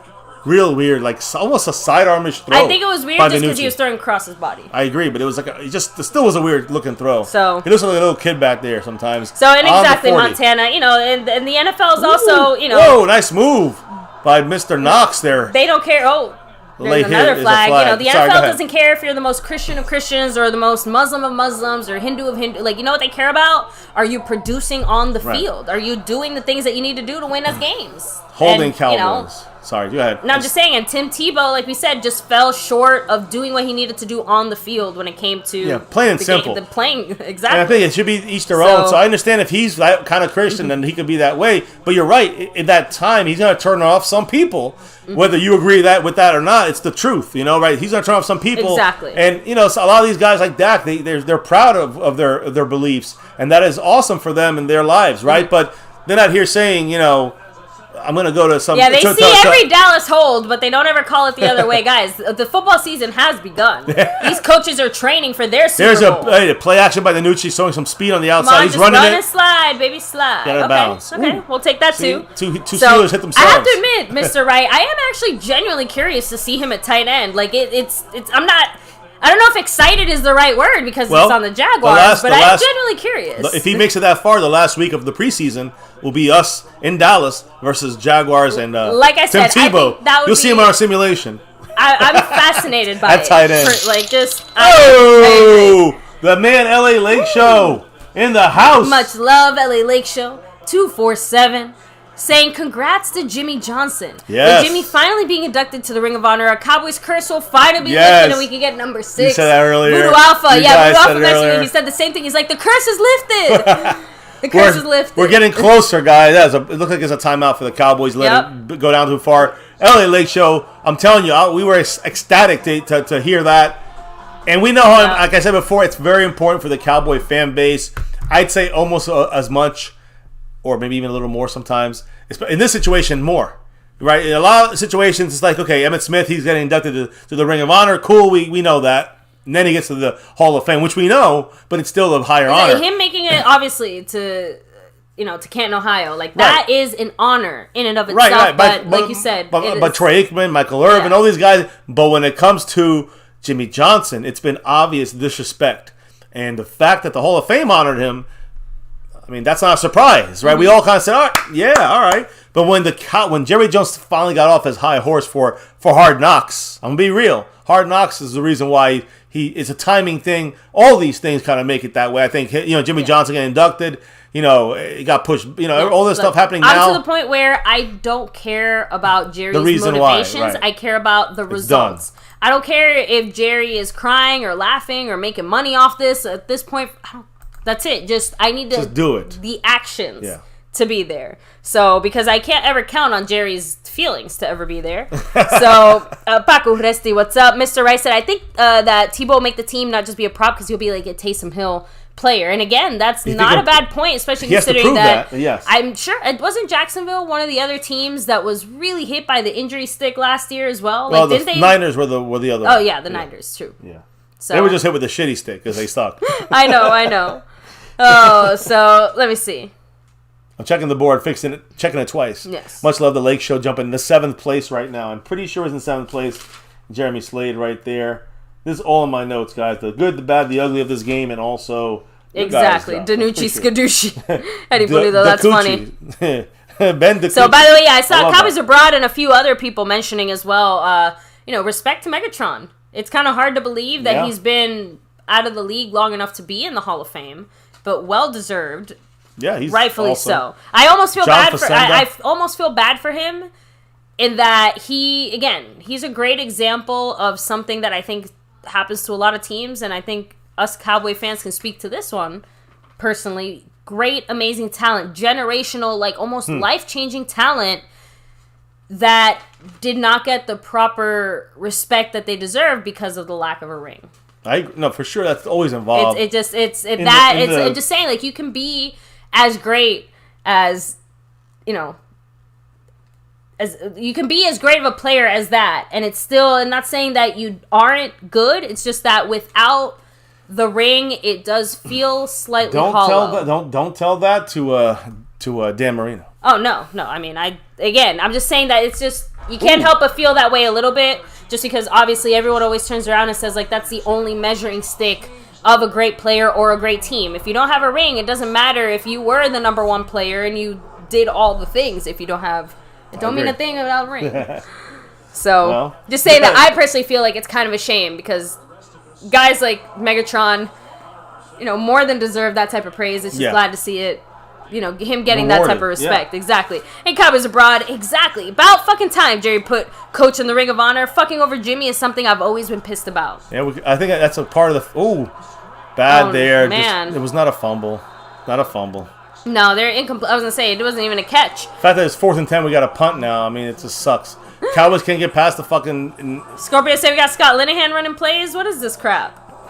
It's our third stringers out there right now, and that's what it looks like. This is the glorified scrimmage portion of the show. Look, I don't really care what more we see from the offense. I think I saw what we needed to see with the players that we needed to see. Defense, where is my sack? I don't care that they're third stringers. We're facing equally shitty talent. I need a sack. Watch here, a fake. Watch a fake here. I was just about to say, I'm like, Bones, where's your preseason practice? Nope, it's a straight punt up by Hunter. Nice wander. See if they can get inside the five. Oh my God. Jump. No, nice try. Who's that? I appreciate the effort. Yeah, there was 39. Mukwamu? No, 39. Parker? No, 39. No, who's 39 again? I'm going through all the numbers in my mind and I can't remember now. No, Stephen Parker's 25. There we go. Tyler Coyle. Okay. I was never going to undrafted. I was never going to get that one. I know, but he's playing kind of like that safety. Oh. I heard the weak side linebacker a little bit, maybe. Let me see. What you guys saying out there? Yeah, let me mute this. Let me see. Well, Burger King said go Bucks. I'll see y'all in Tampa in September. We'll be seeing you. We'll see you when we trust see you. Me, yeah. Go Cowboys, and we're gonna get that. We have a. People might doubt us, or people bet against us, but I guarantee you, it's gonna be a closer game than you think. And go Cowboys. Honestly, I'm genuinely just from a fan perspective. I can't wait to see Dak and Brady. I know. You know what I mean? It's going to be one of those types of games. I think. We gotta think of it. I agree, but I want to think of it as Cowboys and fuck the Bucks. You know what I mean? I want to see it team stuff going on here. But Micah Parsons said this what he could build on. Listen to this quote: "Don't make any mistakes. I like to have clean games. I like to be flawless. I like to be perfect. I like to be great when I play. I put out a lot of love and work into my craft. So when I come out here, I just want to be perfect. I love that mindset." He also said about that fumble recovery he had with the great awareness to get that ball. And again, the attacking Dan Quinn defense. I think you got to look at that as well as one of the positives. You said Michael Parsons. Like I said, Dan Quinn's defense has been, for the most part, pretty attacking. A lot more working with the personnel we have. It seems, and we haven't seen our complete defense out there at once. Michael Parsons said this about his fumble recovery quote: "I felt." Again, he said he wished he played more. He said, quote, "I felt like it was a good experience to get my feet wet and get a feel for the game. I made some mistakes. There were some good things. I'm just going to build off for it." So I love it. And Isaac Alarcon, like I said, guys, got the Mexican flag on his helmet, playing pretty damn good. He got rolled on early in the series. So he got rolled on his leg, guys. Yeah. He's was working at the left guard spot. Can't fucking win. He's not gonna be back this night. For Isaac Alarcon, it sucks, man. I want him to. He was doing good, guys. When we saw him out there, he was like, I still that play where he completely pancaked the guy. He was so excited afterwards. He just got up and started going crazy. Last year he didn't have preseason. This is his first football action ever in the NFL. Sucks that this has had to happen. I'm pissed. Hopefully this means that we might not see him in the next preseason game, but hopefully the one after that, maybe he can be maybe sooner or later. The thing is and thank you, Moshman, for clarifying that. Yes, guys, because remember, so now the NFL changed it with all the updates and stuff. Most teams have only 3 preseason games, but with this Hall of Fame game, it's actually 4 for us and the Steelers. That's why we get to start. Who cares about the Steelers? That's why we get to start training camp early as well.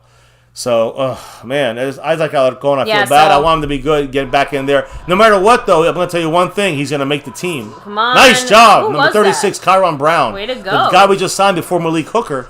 Kyron Brown, number 36, making a nice tackle. Run support is important. We need better run support, right? The outside spin's okay.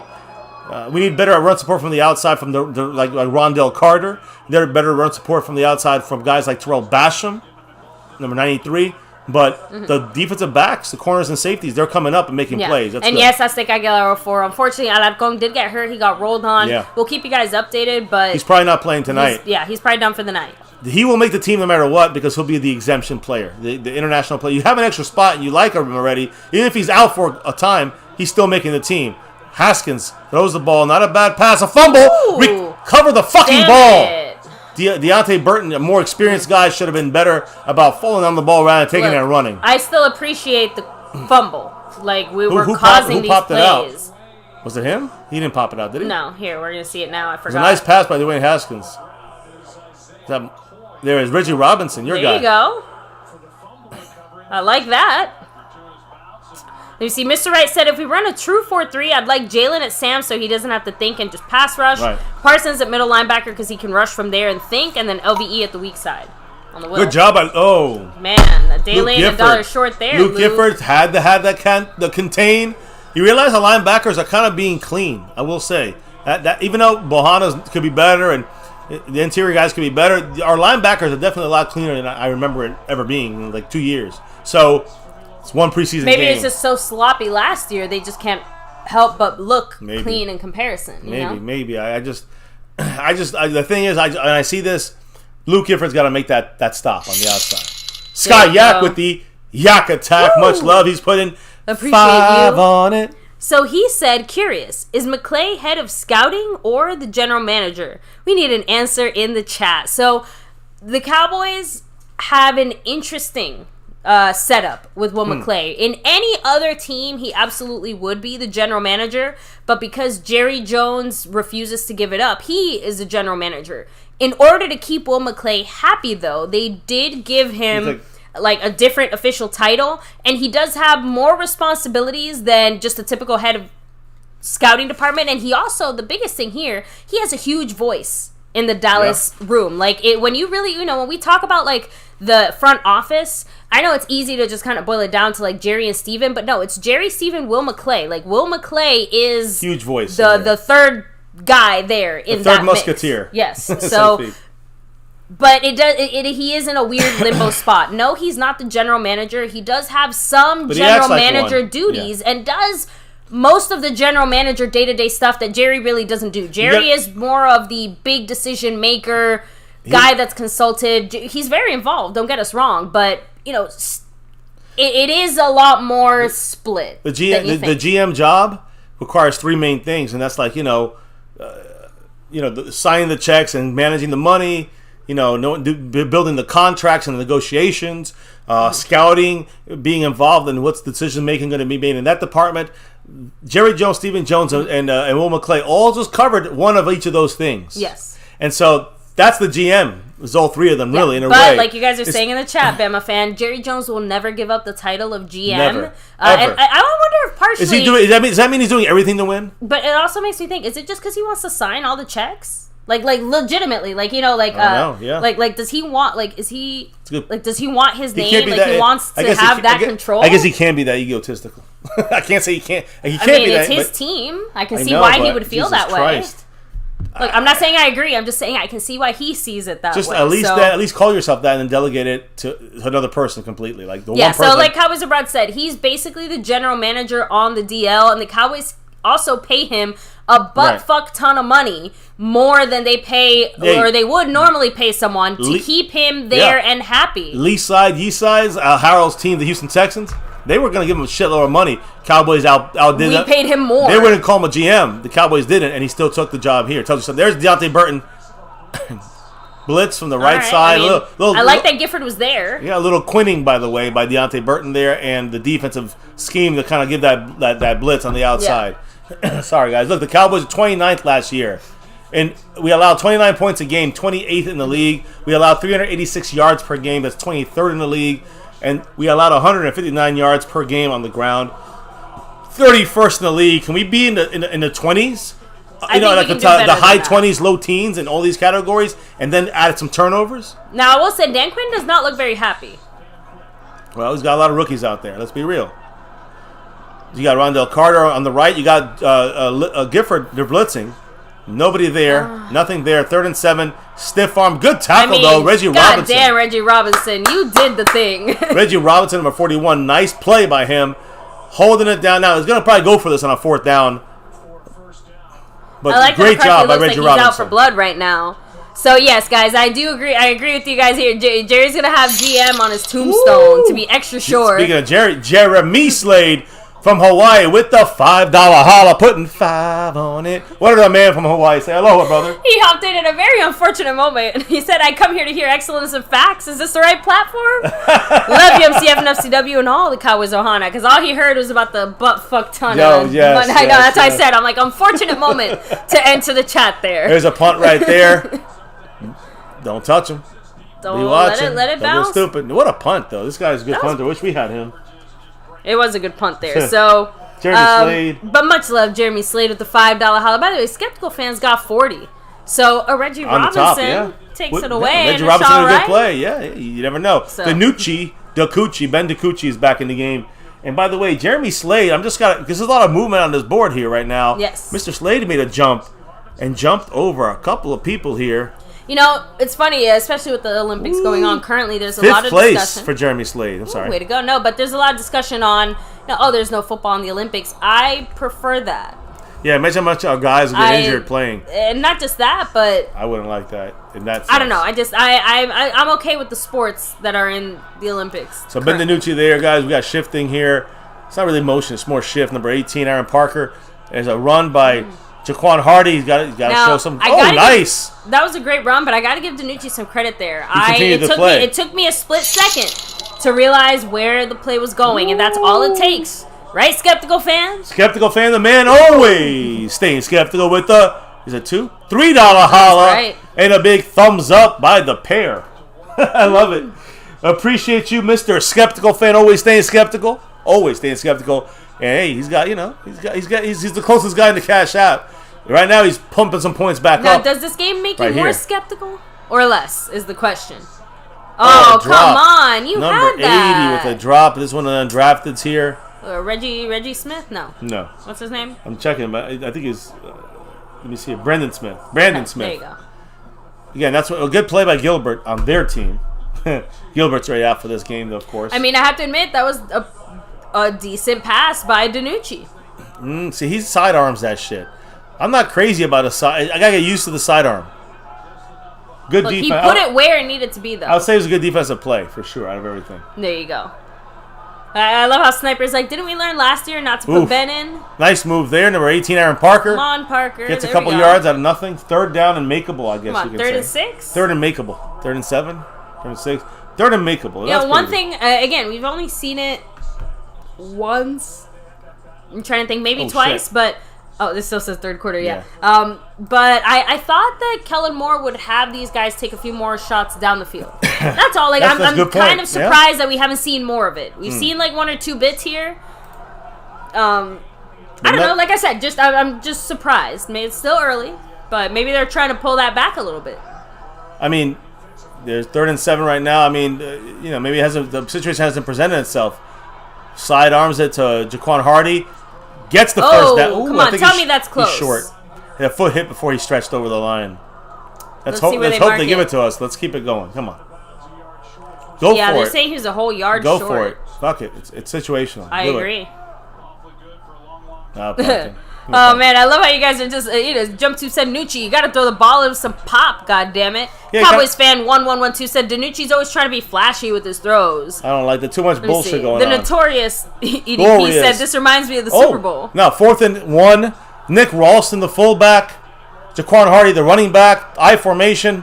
If we go left, fake, play action. Danucci's going to try to run it. He sidearms it down the field. No way. Just a horrible decision by Danucci. I don't even know what he was doing. Run it with some nutsack there. Claypool looks like he was okay, by the way. Coming back on the field without his pads. He was hurt earlier.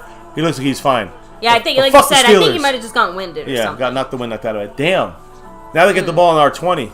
Or whatever we were. So, now, hey, Scott Yak, you see, I actually agree that video games should be considered a sport if we have other types of sports. Because video games do require some, like, obviously it's not the physical ability of, like, other sports. That's why I think a sport is a competition that requires a lot of physical, or some kind of physical, even golf is on the brink of that. But again, depending on, that's the thing, you'd have to be very specific about the types of games, because I would say it has to be a game that pushes the mental and physical limits when it comes to video games. You need extremely good hand-eye dexterity. You know what I mean? Like, you have to be, like, I'm just saying, like, it's got to be something to that level. No way. But I'm sorry, if golf, the most unsportsmanlike of sports, is there bowling in the Olympics? I'm sure there's bowling. I'm sure, like, there's so many other dumbass, whack-ass sports in the world. You're really telling me that video games, things that people dedicate just as much time, effort, energy, and capacity to doing competition is not just the reason why something's a sport.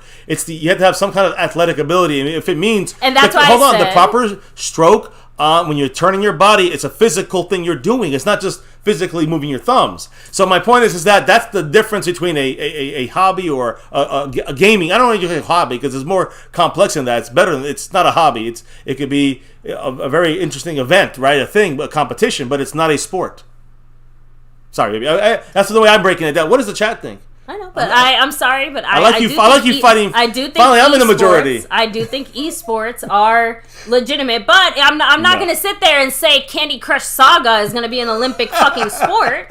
But you cannot tell me that there are not certain video games, because I can tell you right now, I can't play half of them. No, we're talking about the requirement for, yes, physical ability. You need to physically have the dexterity and the mental quickness. It takes effort and training and all these. That's what I'm saying. Like, I'm not talking just a button masher or some random MMORPG. Training mental and thumb training, but not like. And even I'm taking golf as the least. Okay, of the, so of the athletic we have all sorts of virtual sports and other things like that. There is a way to involve video games with some kind of physical ability. I don't know how the fuck, and I don't know who the fuck or why the fuck, here's CD Lamb talking, but there's a way to do it, and if you consider other things sports, I think that we will see eventually, some kind of esport. The biggest issue with it, I think, is, like I said, you have to actually pick a game, right?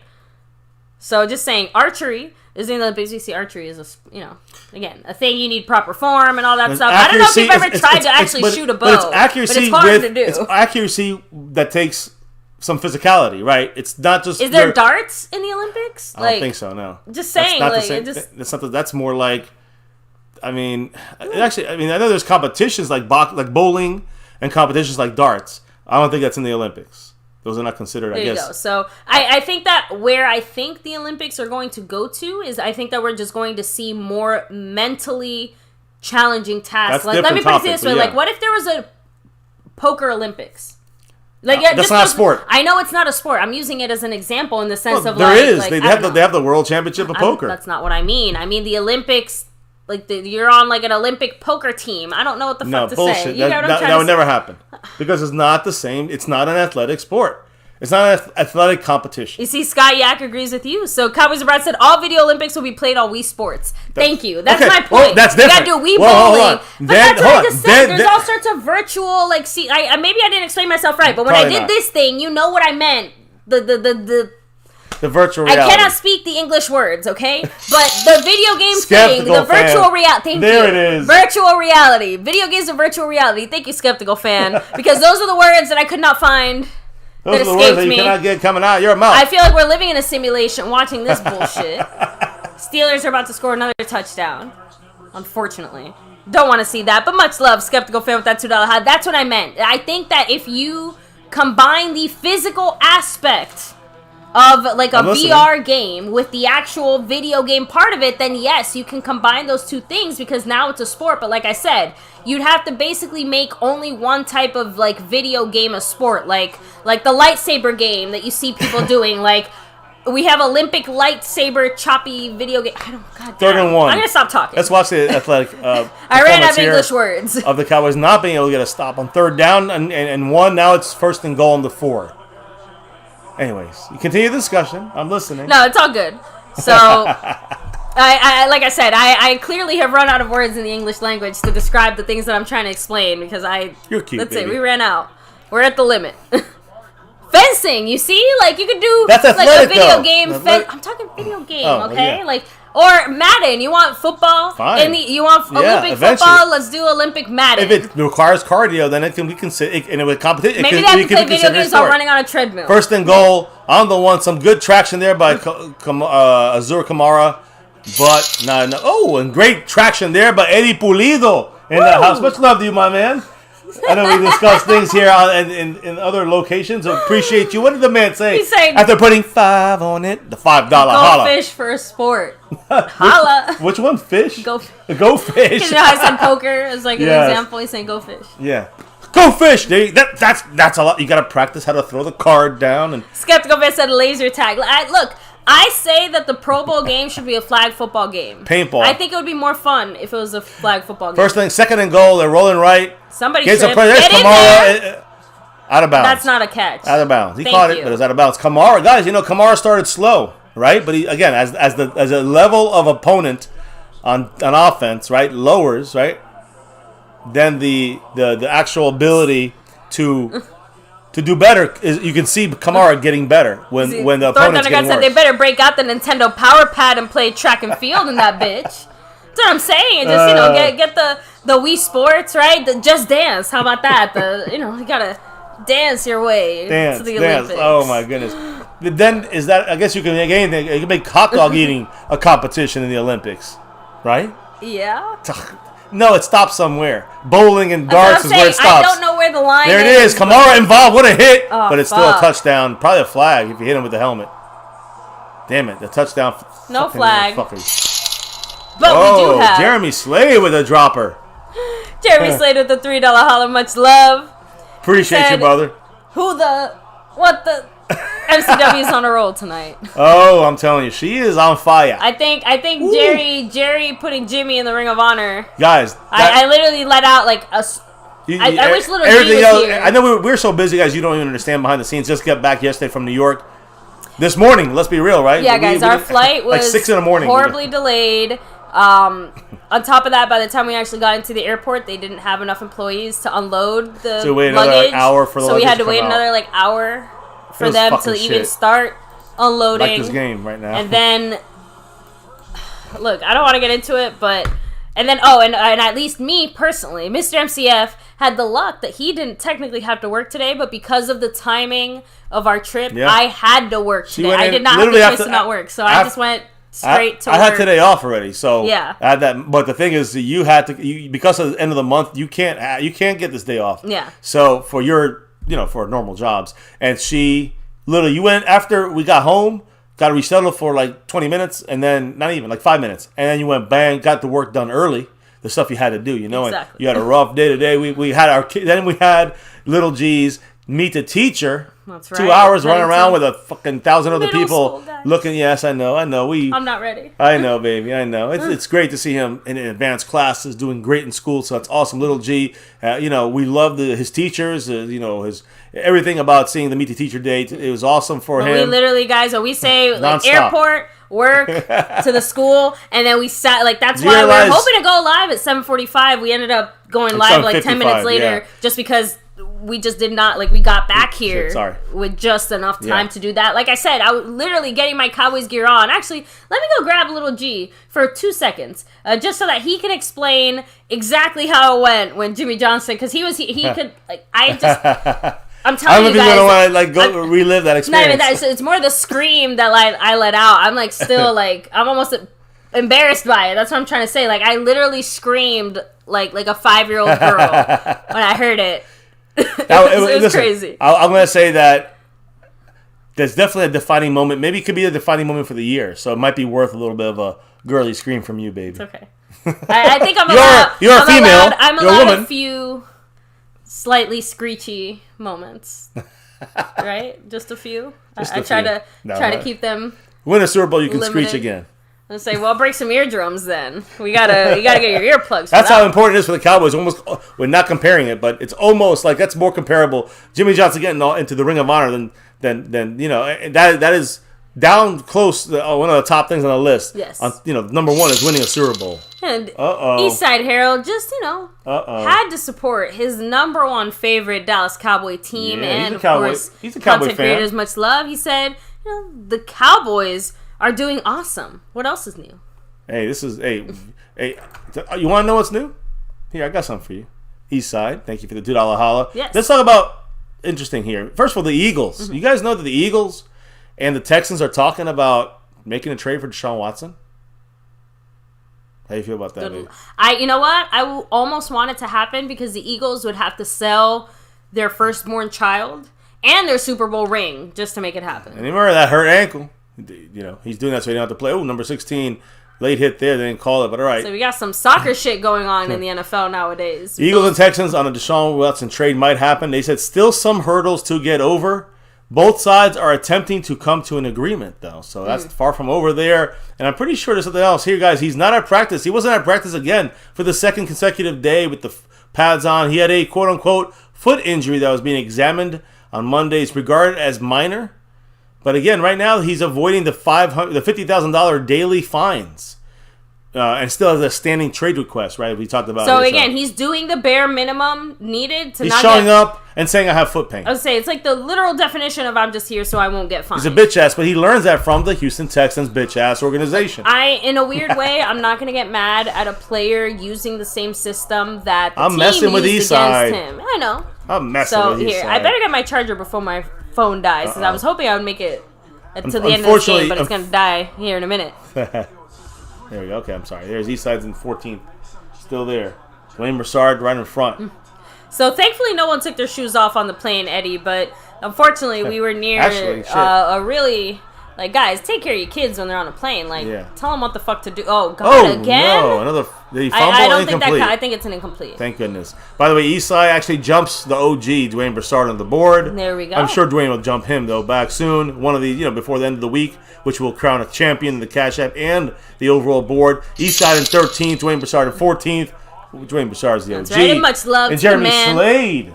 Jeremy Slade, much love with the $5 holla. He said all of that today, and you're still on the platform. We appreciate your commitment. MCW Screamer put a smile on MCF tonight. Either one relieves stress. I can tell. Like I said, Ben DiNucci rolls out. Hold on to the left. Stops. Come pops, on, you got this. And no, throws. I feel like I lost a collective 10 pounds of Dallas Cowboys weight off my shoulder. You know what I mean? Yeah. It's personal. What Jerry did for Jimmy these past years, not letting him in the Ring of Honor, it wasn't even so much about the respect or anything. It was the fact that it was personal. And that Jerry could not let go of the fact that Jimmy contributed the success to our franchise. For him to finally acknowledge it now does feel like we are, closing an open wound, right? We can finally begin the healing process here and accept the 2021 Dallas Cowboys, use our history, move forward, and not be burdened by our history, right? By this egotistical stubbornness. That's great right. punt, by the way, by Hunter Nicewander, and they downed it inside the 20 on the 18th. I mean, great punt. Gotta give him that punting. So he can punt. Not a good kicker, but he can punt. Much love, Jeremy Slade, by the way, knocking skeptical fan, the skeptical man, down to 30 points. Anthony Brown. That means you need number 31. No, I think I said that. Maurice Kennedy to take down skeptical fan. And by the way, baby, I just wanted to say Jeremy Slade's still a little bit behind, like 10 back on who's right in front of him there. I'm trying to go back to the overboard. No. Jeremy Slade's 10 back on Skeptical Fan right now. A little bit, Scott Yak in the next kind of group with Jason Renfro. They're neck and neck, literally separated by 1 or 2. Much love. And the Brand Man about 20 up on them. It's a battle, guys, at the end. We'll see what happens. There we go. So, thank goodness bowling is no longer an Olympic sport. Like, no offense to bowling. Yeah. Truly. Yeah. Isaac Alarcon is back on the field. So yes. That's great news. Great news. Thank you. I'm going to double check. Burger King said NFC or AFC. Who's better? I would have said the AFC a few years ago. But I think the tides are shifting now. I think the NFC is hands down, like overall, up top to bottom. I think you're saying, right? Exactly, yeah. Like just overall, because I think the NFC again, the last few years, it was more competitive in the sense that we were all relatively evenly matched, but not necessarily because all the teams in the NFC were good. I think we've seen a huge increase in talent across the board on a lot of NFC teams, and I'm just saying a lot of divisions have some real heavy hitters here, whereas the AFC, I feel like right off the top of my head, a bunch of guys retired, a bunch of teams are rebuilding. I just think, again, generalizing, obviously, but I would give it to the NFC, and not just because it's us. So, I was going to say, can we just cut the bumchi already? So, yeah, Montana 808 said it. NFC East alone has all the Super Bowls, the NFC, just the NFC East alone has way more Super Bowls than like the AFC overall, right? We still got that. Got that. But listen, right now, I will say it's a lot closer. At the very least, a lot closer than it used to be. Yes. You had a lot of high quality in the NFC. In AFC, you had a lot more high quality. You can't deny, Eddie. I don't like to say it, but you can't deny that Tom Brady is also a big factor there as well. Him leaving the Patriots and obviously coming to the Buccaneers is a big boost for the NFC side of things, so to speak. So, there you go. Jeremy Slade dropping the 5 on it. Much love. The $5 holla. Mr. Slade, he's getting closer and closer right now as we speak. He said Ohana is family. Oh, yes, and sir. And we're going for number 6. Ooh, number 6 and beyond. Hey, family means nobody gets left behind. All 5 and 1 for the fucking Philadelphia Eagles. We're going to get 6, baby, That's and right. beyond. Cowboys trying to get the stop in the run. Justin Hamilton. Much better there. Who is that? No, 58. Falialu. He's a undrafted guy playing the interior. Mm-hmm. Much love to Jeremy Slade. Yes, part of the Cowboys Ohana. And Skeptical Fan down to 25 points. Stephen Parker there. But I wanted to say... Thank you, Madaichi 20 as well. Much love. Appreciate you. I was going to say that... that Jeremy Slade, he's like 5 back on Skeptical Fan. It's a battle. It's a battle going on. Skeptical Fan battles. I know, up top. Skeptical Fan's got the Stephen Parker. Yeah. So let's see here. Interior. Can we get the interior stop? There it goes. Again, same guy. Falialu there doing pretty well on the inside. I mean, we're getting these stops now. Again, but I guess these are third stringers versus third stringers. So again, but they're showing what at least a little bit more. A little bit of our depth is our third stringers are better than their third stringers right now. Basically. That's what it looks like on defense, at least versus their offense. Although they did score on us, and we can't do shit on our offensive side. Like I said, we have 6 minutes and 46 seconds left. You know what I need to see? A sack. That's it. I don't think I'm asking for too much, am I? You're not. One little sack. You're not, my love. You're not. Damn it! I thought. We got hands on him. Deontay Burton, nice tackle there. Oh man, sorry. I'm 4th down. I'm gonna be disappointed every time we make a move and we don't get a sack. Hold on, let me see. Eddie up on here too. No, just kind of rolling back. I mean, Burger King. Burger King. His name is Burger King in the chat. So you seem a little disturbed. What happened? No, I can't. I'm sorry, but Burger King is not the best restaurant. Not even the best fast food restaurant. Not even in the top 5. You're messing with the wife. Sorry. Because every time I see Burger King, my sister worked at Burger King in high school, so it's like, visceral reaction. Can I get a cheeseburger with no cheese, Skeptical Fan? Oh, no, him in the face, a fumble. Oh, fuck. And we lost the ball. My God. Reggie Davis. Those are the things you can't do on national television when the lights are on. Reggie Davis let the ball hit him right in the fucking face, and now it's the Steeler ball. Yeah, I have to admit, special teams has probably been the biggest disappointment here. But first of all, Skeptical Fan, much love. Putting 5 on it. $5 holla. And going up 5 more. That put it to Anthony Brown there. But yes, what did the man say? The man staying skeptical. Much love to you, sir. I said bravo. Go Cowboys. You know the deal. Much love, skeptical. Appreciate you. And he's making sure, he's trying to keep some guys back here. A little Jeremy Slade pushback. Montana 808 is saying, but who's playing on our offensive side, though, MCF? There was no real threats. Dallas played it smart. I agree. We had no CD, no Amari, of course, no Dak. We had no Tyron Smith. We had no Blake Jarwin. That's 5 starters right there. And the guys that, again, they only played one. The rest of the guys played one drive. Connor McGovern looked good. Cedric Wilson, Noah Brown looked good. The number of snaps that even McEwen Jalen and LVE got. Yeah, it was minimal. Still. Nice move. Oh, man. Rondell Carter got ankle broken there. Not literally. I'm saying, basketball terminology. Damn. So Rondell Carter is definitely not having I know Pete's guy, and much love Pete. I want to see him do well. I thought he'd do better right now. He's definitely having I say Rondell's having a tough game right now. Jeremy Slade dropping another 5 all the way from Hawaii. Much love. And he what did the man say? The star over everything.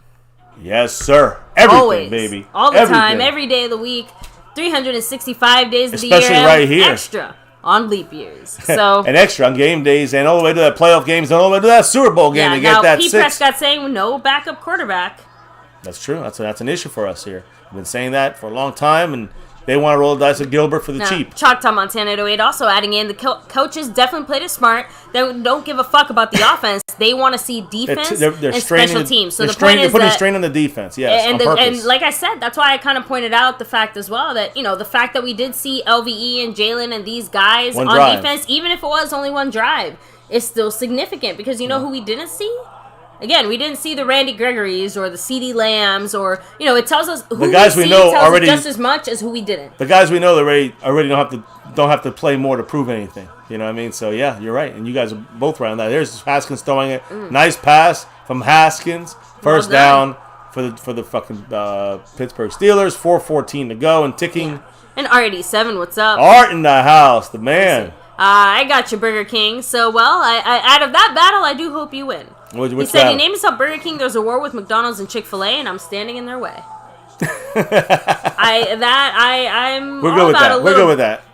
Hey, I'll never disagree with some slight civil disobedience. Just a bit, a little flavor of it. Like you're not superstitious, but you're. I'm a little superstitious. 1st and 10 on the 14. The Steelers running to the outside. Jabril Cox makes the tackle. We already got our minds on the next preseason game. Well, the next game is actually a practice. Yeah, practice. Scrimmage, guys, in 2 days. Tomorrow is, of course, they fly back tonight. They have an off day, rejuvenation day tomorrow, the Cowboys. And then it's the Rams coming to Oxnard to have a little scrimmage. And Voodoo, you out there, Voodoo? Get to us. We'll talk. I'm going to send you a message as well over on the gram or on Twitter. Everyone's actually pretty frustrated because they're saying we were actually playing all right until Ben DiNucci went in. Well, that's because he's our 4th stringer. Right?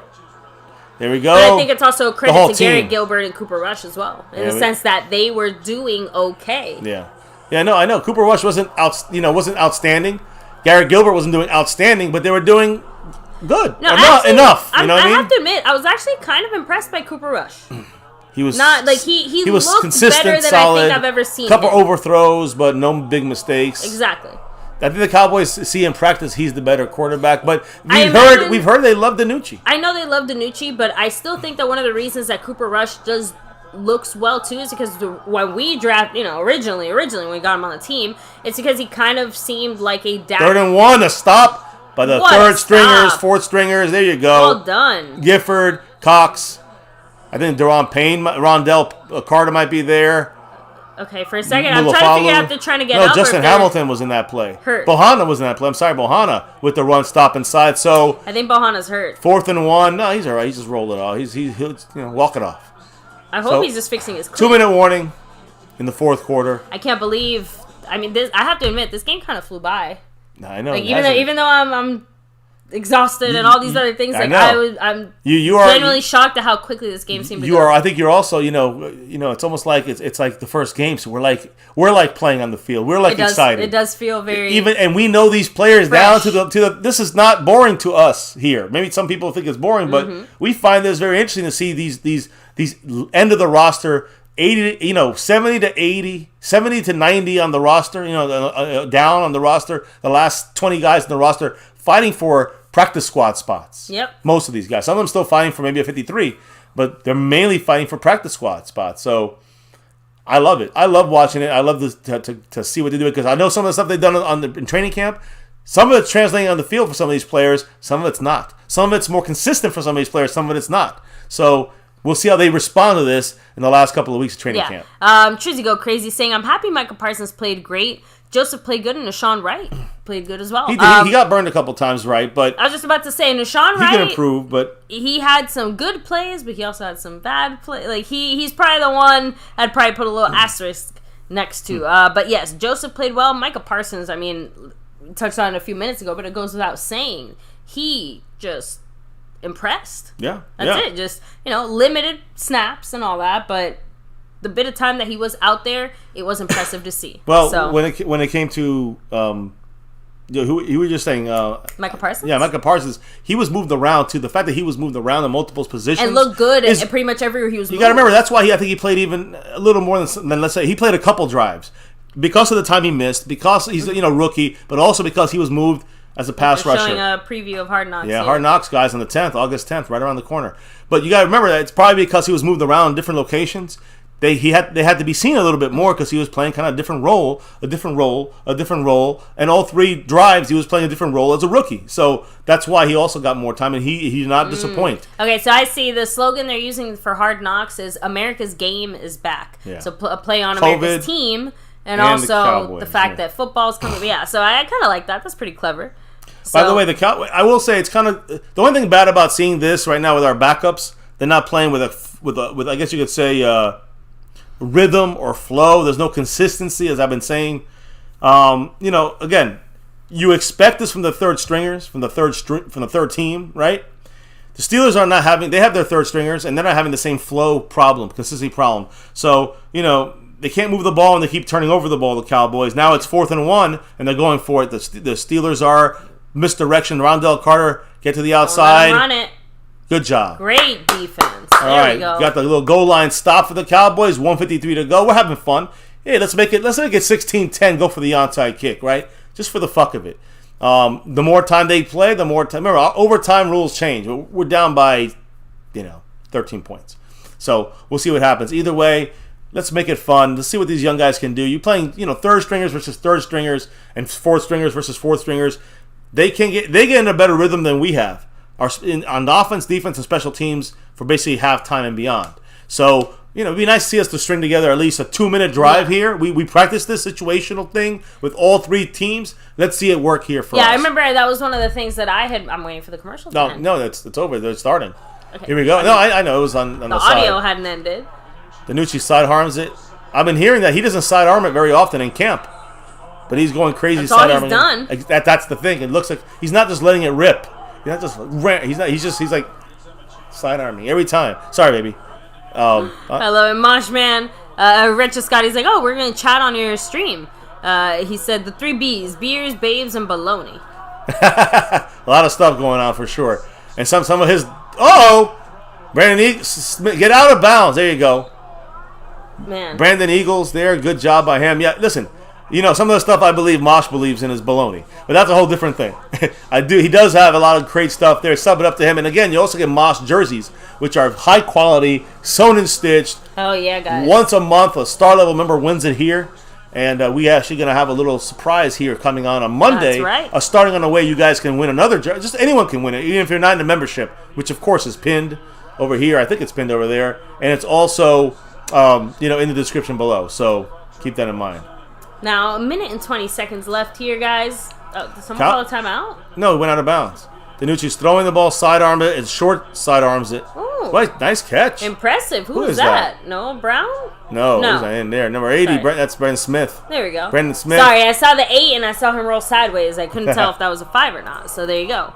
Yeah, Pete, I agree. Ty Nsekhe was probably, I don't want to say the biggest disappointment, but it still feels like the biggest disappointment compared to everything else we saw today, just because those 2 bad plays in a row. Sidearm from Danucci, dropped there. There's a drop. A good catch from Brandon Smith. A bad situation. A drop from Brandon Smith. Feels like we've had a lot of drops, even accounting for, all the things that usually make I agree. Happen. And, So, but seriously, he guys, hit his make sure hands. to hit That's up a catch. Yeah, hit him up. Get your jerseys from him. If you don't, that's a catch. That was the earlier play. I'm sorry. Like, that's a catch. Let me see. 2nd and 10 for the Cowboys. Sorry, guys. I'm watching this here. I don't want to see the Cowboys with some pride here, right? And let's get a touchdown. Ben DiCucci. Come on, we look like shit today compared to Cooper Rush, compared to Garrett Gilbert. Let's be real. He's the guy that's going to be the cut guy. He's the first one out. Nice catch by 14 there. Yeah, he did. Incomplete, no, baby. Great. Incomplete, number 14. Listen, that's Osiris Mitchell, who was a little banged up earlier in the week. Made it to the game, but he's hardly have an opportunity. And when you have Ben DiNucci throwing the ball to you, your opportunities are even worse. Exactly. Yeah, Justin Quarles, he said it. We have MCW. It's just lots of drops. Yeah, again, much love to the Q, man. Appreciate you, The question is it more quarterback related, or is it the mano de mierda syndrome? It's called players that are not that good, and that's why they have mano de mierda. Which, by the way, that translates to literally shit hands. Yeah, hands are shit. That's the little joke in my family for... Throw it! DiNucci got popped, rocked, and fucking dropped. I don't know how he's still alive after that fucking hit. Farniak got the recovery. And again, why can't... But that's the thing, look. Without the sacks, why can't we hit their quarterback like that? 67, Smith, he's got to get cut, guys. I think that's 68 is Smith. He needs to get the fuck out, man. I don't even know why we're keeping him. Man, that was rough. Let me see. Where he's no, was that 68? Who was that? Oh, DiNucci, 4th and 19. He's gonna run it. He's not. Oh, he's got it. I mean, DiNucci. That's the best thing he can do. He can't throw worth shit, but he can run. He just pulled a Dak Prescott. He's fast. There you go. Yeah. No, man. First down. Too Real 2021 said, well, look, we're lucky if a field goal comes out of this. It's sad. Oh, yeah, we're not looking for that. Eric Smith, I think is his name. Now, Justin Quarles also adding in here his thoughts. Pittsburgh played 2 quarterbacks with NFL starting experience, and I think our defense looked pretty good against them both. Yeah, no, listen. We are look at the first quarter, and even into the second quarter, Cowboys look pretty good with our top guys and some depth. Outside of that, you get what you think you get. It's not going to be great. DiNucci with a horrible pass again. I mean, it just looks ugly out there. That's the end of the game. That's it. Game over. Final. So, guys, Steelers technically win 16-3. But we win because it didn't seem to be major injuries. Isaac Alarcon seemed to come back. He came back out on the field, which is huge. Yes, we'll definitely keep you guys updated as soon as we know more, and that's why. You got to hit the like, subscribe, but hit that notification bell. It's usually the best way to make sure you don't miss a live stream. But you can follow us on Twitter as well, at MyCowboysFamily. We always post there before we go live. Hop in the Discord as well, guys. The link for that is always in our description box. But obviously, we'll give your final injury updates, thoughts, and everything tomorrow. I mean, like I said, big picture-wise, I like what I saw from the offense early on. I like what I saw individually from a handful of players on the defense. That's a positive. I have some negatives. The negatives, again, I still think that, we have to continue to clean up the situation on the D-line, just overall. I would also like to see more improved special teams play. I don't know what the fuck we did today on special teams, from the punting to the kicking to the tackling. You know what I mean? All of it was just bad. And if that's a representation of how we're going to kick things off with Bones this year, I know Greg Velez wasn't there and all that other stuff. I'm just saying that, that I was not a fan of special teams. Offense, we had, no CeeDee Lamb was just chilling, right? He was in pads. He didn't really play. We had Noah Amari that didn't fly out. Gallup led the receiving core with him, Noah Brown, Cedric Wilson, but they showed out pretty good. Amari will not being, Amari said this, quote, you see a lot of guys and they get injured and they realize, I don't want to work through this process anymore. And then they retire. That's happened a lot, he said. He said, but for me, it just showed me how much I really want to be out there because I miss it so much. So Amari wanted to be out there. Of course, he still wants to be out there, not necessarily for this game, but practicing. He'll be out there soon, but not before they get back to Dallas, in my opinion. Now, Paco Resti, take it easy, man. Thank you for listening all the way from Mexico. Well, appreciate you, man. We're rooting for Isaac Alarcon big time. Even if he's injured for a long time or not, he's back, which is great. Even if he's not able to make the 53, he'll make the 54, meaning he is an exemption for him, guys. And we're good with him being there on this team. I know he gets one more. This year is the second year. Next year, he has the exemption. After that, the Cowboys have to cut him or put him on a 53 or practice squad. The Cowboys are trying to build him for the 3-year plan. So he's ahead of schedule. He's at schedule. Let me put it that way. First year he didn't do much. Second year, even first game on the field, he's looking solid. And as you know, he's not gonna make the 53, but he's gonna make the team. And next year he's is he that guy who will make the move to replace some of these other guys inside that are gonna be gone, or maybe we don't want to re-sign, like a guy named Joe Looney. Again, we talked about it yesterday. I need to grab my charger. Yeah, go ahead, baby. Hit the charger, because I want to say something about Joe Looney, a guy that a lot of people were calling for, and I'm like, the Cowboys moved on. Giants signed him. We talked about it yesterday at Washington Square Park in New York. Joe Looney retired yesterday, guys, and again, former Cowboys offensive lineman, right? Signed for the Giants to provide depth on their offensive line. Surprising for the Giants at this turn of events. I'm glad we didn't sign him and then he retired on us, but the Giants were going crazy out there. Remember that, guys. Again, before I get there, he made his presence felt with the Cowboys, with his joking and some of his, mentorship and that kind of stuff during his 5 years. That 5 on it. 5 years with the Cowboys. He retired again, a few weeks shy of his 31st birthday. Mm-hmm. Speaking to his agent, his agent said, quote, "Joe Looney has always felt when his body didn't respond the way he needed it to, it would be time to step away. He has too much respect for the Giants." And then he added, "and Coach Garrett to not do that." So, hey, it sounds like, Joe Judge is saying run the field a lot. Jason Garrett's like fight written into his shirt. With a marker. The Giants can't afford he literally had it. He had a jersey, he had a shirt one day. It said fight, which then they had a big fight in the field. And they had another one, right, today when he was at a press conference, and it had a shirt, and in the middle it had fight written across in magic marker. Think about that, right? It's gotten bad for Garrett. But Joe Looney said, "I wouldn't do that." He said to the Giants, "Fuck the Giants." He said he's basically not doing it to the guy the only guy who really trusted in him, right? Now, as far as fights are concerned, Joe Judge said that, in quote, "As far as the fights, my policy has been to get the guys out of practice, meaning not injured and not fighting. That happened. It involved the entire team, and I threw the entire team out of practice." And he also added, "I'm not going to lie, it turned me on a little, seeing the guys get that passionate." No comment from me. No comment. Kenny Golladay, guys, by the way, his hamstring injury for the Giants, not significant injury, which is good for him and the Giants. He's going to still undergo more tests. And again, these things are lingering, so they're going to take their time probably with him, not play a lot. They did lose their tight end, though, for the Giants. Not Kyle Rudolph and not Evan Ingram. They're both still there. But Levine Toliolo, I can't say his name right. He tore his Achilles, guys. He's out for the year. Ouch. For the Giants. But the Dolphins, I wanted to make a mention, guys. They're still trying to work through their situation. Hey, how you doing, baby? They're trying to work through their situation with Xavier Howard. All right, so right now, he's still kind of holding in, like the way Deshaun Watson's holding in, right? With the little injury, can't really get on the field, still wants to be traded, right? Yeah, she agrees. So, Cowboy fans want him, but I don't see the Cowboys are probably, listen, I'm telling you the Cowboys are done with him. You never know, but I don't think it's going to happen. Too much money, too much trade capital, stupid to pull. They were thinking about it before the draft, and no more once we got Kelvin Joseph and his closing speed. The Jets signed Josh Johnson, quarterback, another backup off the board. He's playing his 17th year here, 17th year on an NFL roster since 2009. I'm sorry, 17th team since 2009. He's playing in the UFL, AAF, and the XFL, so a true journeyman.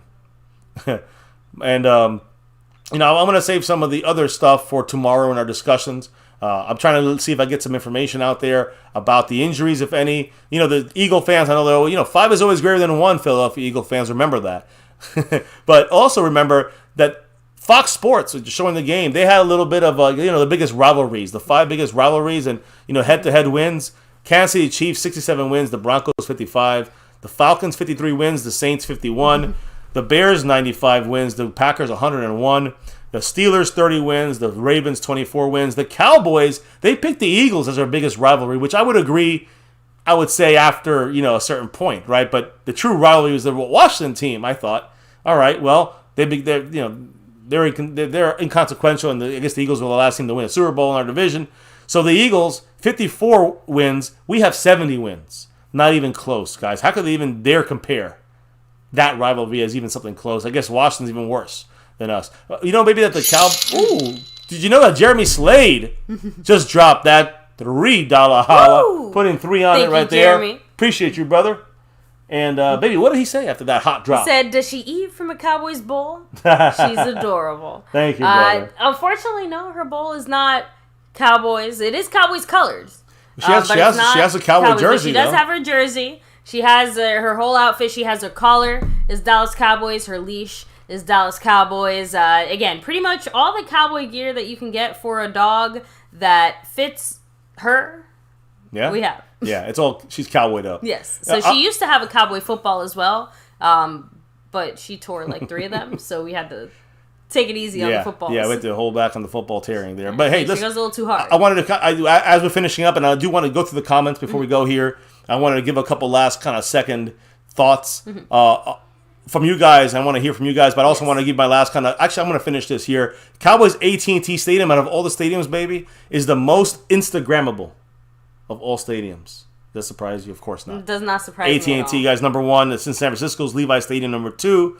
But who cares about number 2? It's all about number 1. The worst, the Vegas Raiders, believe it or not. And I want to ask this question while I go through the topic that everybody hates to talk about, which is COVID, but it's important to the Cowboys. But which current Cowboys, let's talk about Hall of Fame game. Which current Cowboy right now has the best shot, you think, at joining the Hall of Fame? And, I think about Tyron Smith. I think about Zach Martin. Yeah. You can think about other guys like Amari Cooper, possibly. Maybe Zeke after him, Dak after him. But to me, those guys are still too young to be in the to be considered Hall of Fame. I think of Zach Martin. I think of Tyron Smith. What about you, baby? I mean, it has to be like a current player, right? Yeah, current on the Cowboys. I was gonna say because otherwise I would say Travis Frederick. Yeah, but yeah, no, I would say there's really, really, truly only 2 candidates right now. It's just the reality, and that's Zach Martin and Tyron Smith. Yeah, agree. Outside of that, I don't think any other player, as of yet, has done enough to get themselves into the Hall of Fame. Now, Ezekiel Elliott, like you said, he will probably get there, but he still has to put in a little bit more work. Tyron and Zach have been in the league longer than him, and been doing consistent shit longer than him, better than him. Agree. More consistent. So yeah, I would say Zach Martin or Tyron Smith. And really, out of those 2, if I really had to get into the nitty gritty, I think Zach Martin would get it first or by default, because not only has he done it, I know, but not only has he done it for as long as he has, as well as he has, but he stayed healthy in different positions too. Yeah, so I don't know any other player that has done what Zach Martin has done. Great point, baby. And I'm gonna kind of talk about one last subject here as as everyone posts their comments in there. Jeremy Slade dropping that 5 on it, the $5 holla right there. Much Appreciate love. him with that drop. I think he's gonna close in here on the Skeptical Man here. Right now, he's 1 back on Skeptical Fan. And he said, "What did the man say?" Okay, she's cowboyed up. Cowboys fan, true and true. Yes. Zach Martin gets in easily, and so does Tyron Smith. Yes, I see a Pete Prescott adding in here that Frederick won't make it because his career was too short. Agreed. Baby, I agree. I know. He's in the ring of. I don't know if he make the Ring of Honor. I guess he would. I think he will make the Ring of Honor. I just don't think that Jerry has done it yet. Oh no, baby, he needs some years still. Yeah, so to get to that point. But yeah, he'll maybe get to that. Maybe I say maybe, but when it comes to, they don't give that around too easily either. The Ring of Honor, but. Because he didn't play enough is why he won't get in either Hall of Fame or Ring of Honor. Exactly. Think about that. Jeremy Slade 1 back on Skeptical Man. Skeptical Fan, 17 points on the overall board here. Stream Boss. Zaxxon99 said, "What the F? Noah Brown gets Hall of Fame easily over all those other guys you spoke of." Love you, man. CeeDee Lamb. Watch. He not yet, but will be. Exactly. He could be. He needs to, let me knock on wood and not say that. I don't want to jinx it. He needs to go out there and do it. Yeah, exactly. But yeah, I would definitely say he's high. And again, what about Dak Prescott? If he does get us, if he gets a Super Bowl through him, you gotta look at that closely. Especially if he puts up 5,000 yards throwing. He's gonna make it. So, but I wanted to say this now while everyone's posting their comments on this part of things. Let me talk about that, which is COVID-19, guys. Dr. Alan Sills on daily tested. Now they're going to daily test. They're thinking of it, or they're about to do daily testing of vaccinated players. He said, as we collect the data and analyze it, if we think we need more frequent testing, then we'll discuss that again with the NFL Players Association and make the decision jointly. That will be driven strictly by science and our data on what we're seeing. So get ready, vaccinated players, which is probably a good thing. The point is that, even if...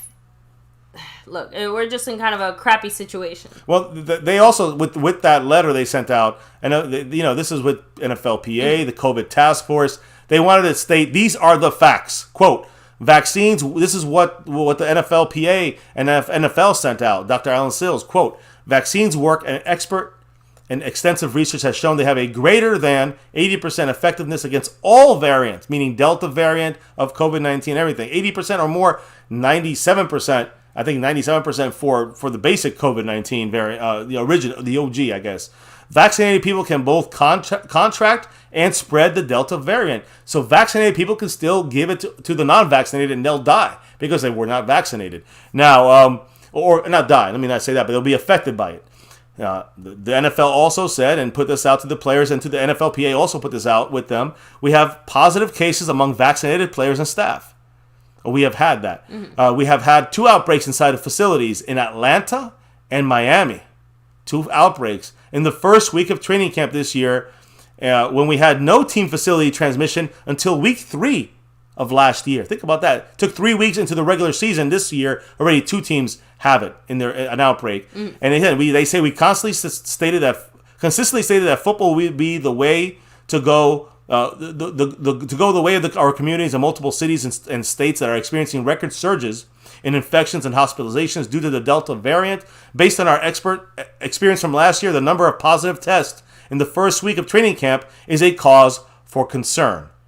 So they're getting ready to fucking do something about this, and NFL's getting closer to do a lot more restrictions for even vaccinated players, which is probably the right thing to do. And we got our drop here. A $3 holla by love Jeremy Slade, the man from Aloha, from Hawaii. Once again, and this time with the very classic Go Cowboys. Oh, yes, sir. Much love to you, man. And with that, he jumps over the man staying skeptical into 4th place. The Dak 4th skeptical drops to 5th. And next guy up is Scott Yak. And Pete Prescott actually clarifying, because Montana said that, Pete said, I always thought Mark Stepnoski would make it. 5-time Pro Bowl center of the 90s. He was a huge part of our championships. But, Montana said, but he had a bad reputation. I mean, he did. He was, he was all about legalizing weed, which, of course, now is not even an issue. But he was a big guy like that. And he was a little bit of a knucklehead, but a good center usually is, right? I don't know. That's the way I see it. Again, you have to have a certain personality type, I think. To excel in certain positions, so a certain disposition for sure. So I mean, I do wanted to say something here. Mark Hallspain right now with a $2 holla in the chat, guys. I think I see it there, just popped up on my side, and he said, "What my love with the $2 drop by Mark, who jumps into 16th place on the overall board." That's right, and there it is. He said, "Aloha." Is there a vaccine for Biden or the Eagles? Well. Did you guys see that viral video of that man who was disrespectful on a flight and then they duct taped him to the seat? Yeah, I love that. I think that's probably the closest that we can get. So let's duct tape some congressmen to their seats so they'll do their jobs. But most importantly, the Eagle fans are probably going to have to duct tape fans to the seats to see whatever kind of clusterfuck it is they're going to be putting out there this Not to be political, but I'm glad. The vaccine would have taken a lot more research, and it would have been a lot more. The disease of Biden is a lot less dangerous than the disease of the other guy who lost to him. I'm gonna say them facts right there. Jeremy Slade. Love Jeremy Slade with a $5 holla, and he said, on it. "Aloha, brother Mark. Had to do the back-to-back Hawaii thing. Mahalo." Mahalo and aloha to everybody. Mahalo for the family here, man. I love the Hawaii connection here.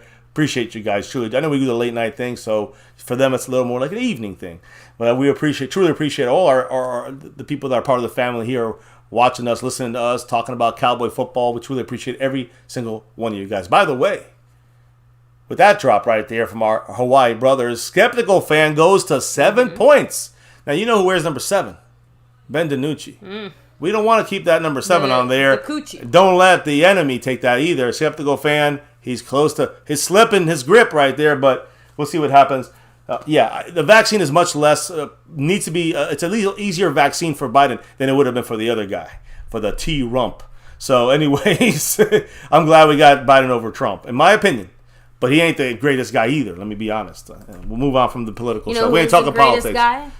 The family. Jimmy Johnson. Yes. Today's Jimmy Johnson Day. Today's Jimmy Johnson Day. Fuck the score. I know it's on the screen. I'm gonna take it off in a minute. Jimmy Johnson Day. Celebrate that. Cowboy Nation united as one, baby. And this time united with the front office. Even though we know Jerry Jones is doing this for Knocks of Hard, or August 10th, Hard Knocks. Like I said, I don't care anymore about the motivation. I just want to see the results. And what is the result, baby? The result hopefully is going to be number 6 and beyond. I want to make sure I have everything set here properly. Of course, let me do the final kind of shout outs here in the chat, guys. If you do have anything to say, now's the time to say hello and hi. I have one more thing to say. One last thing to say. All right, so as you know, I do. No, because I didn't want to just talk about. Making a joke. I didn't want to talk about COVID just to talk about COVID, because like politics, the last fucking thing I want to do.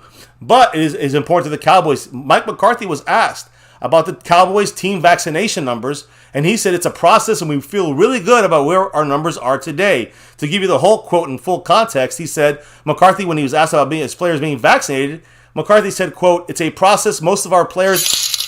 I'll say it in a minute. He said, "It's a process most of our players are vaccinated or in the pipeline of getting vaccinated. Our team has done a great job." So Cowboys will be at that 85 and 90 and 95 and 100% soon for our Dallas Cowboys. A good sign for the star, guys, and keeping our team united and hopefully no outbreaks to disrupt shit on the Cowboy side of things. And by the way, for some reason, Skeptical Fan is down to that $4 Dak holler because of a $3 Garrett Gilbert holler by Jeremy Slade all the way from Hawaii. Appreciate you.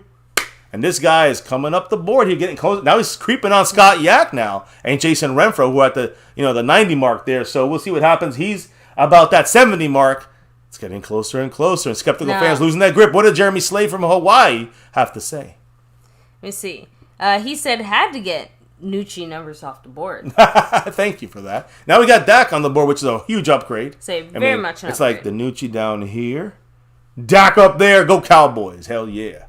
So yeah, we're wrapping it up here. Last comments questions. Yeah, no. Let me go ahead and jump into the shout out part. Yeah, I'm curious if anyone's got I'm just curious. They got a Skeptical Fan holding on, hanging on. Have you guys seen Rounders? You know what I'm talking about. He's hanging on. Exactly. So, and yes, Gerald, it does feel nice to be sitting next to my husband and not standing. Not standing behind, with New York City behind us. So we took over New York City, guys. You saw Washington Square Park. I'm going to put together a couple of extra bonus videos, not football related. One of the few times we don't do that, but it was a great, situation with the family that we took care of some things with them and some personal stuff with them. Had a couple hours, every day or so to kind of see this or see that. So I did some just basic filming, visually stunning stuff to hopefully put on here. Just to, sometimes we put drone stuff up, right? I know we did a kids football team stuff, which is football related. So I'll put, a video or 2 or 3 or 4 of the New York trip and just some things that we did on the few hours we had every 2 days to kind of check out the city a little bit, right? And get engulfed by the city. So I'm sorry, I just wanted to say that. So no, it's all good. We got, let me see, Choctaw, Montana 808 in the house. Much love to you. Dwayne Broussard, much love. Bama fan, Eddie Pulido, The Lunatic in the house. Kevin Dooku. I don't believe that the Rams scrimmage is going to be televised. It is in the local area. In the local Dallas area. If you're local to the area, then yes, you will. And I'm pretty sure there'll be some kind of DallasCowboys.com thing, maybe. Here on My Cowboys Family, we will be definitely talking about it.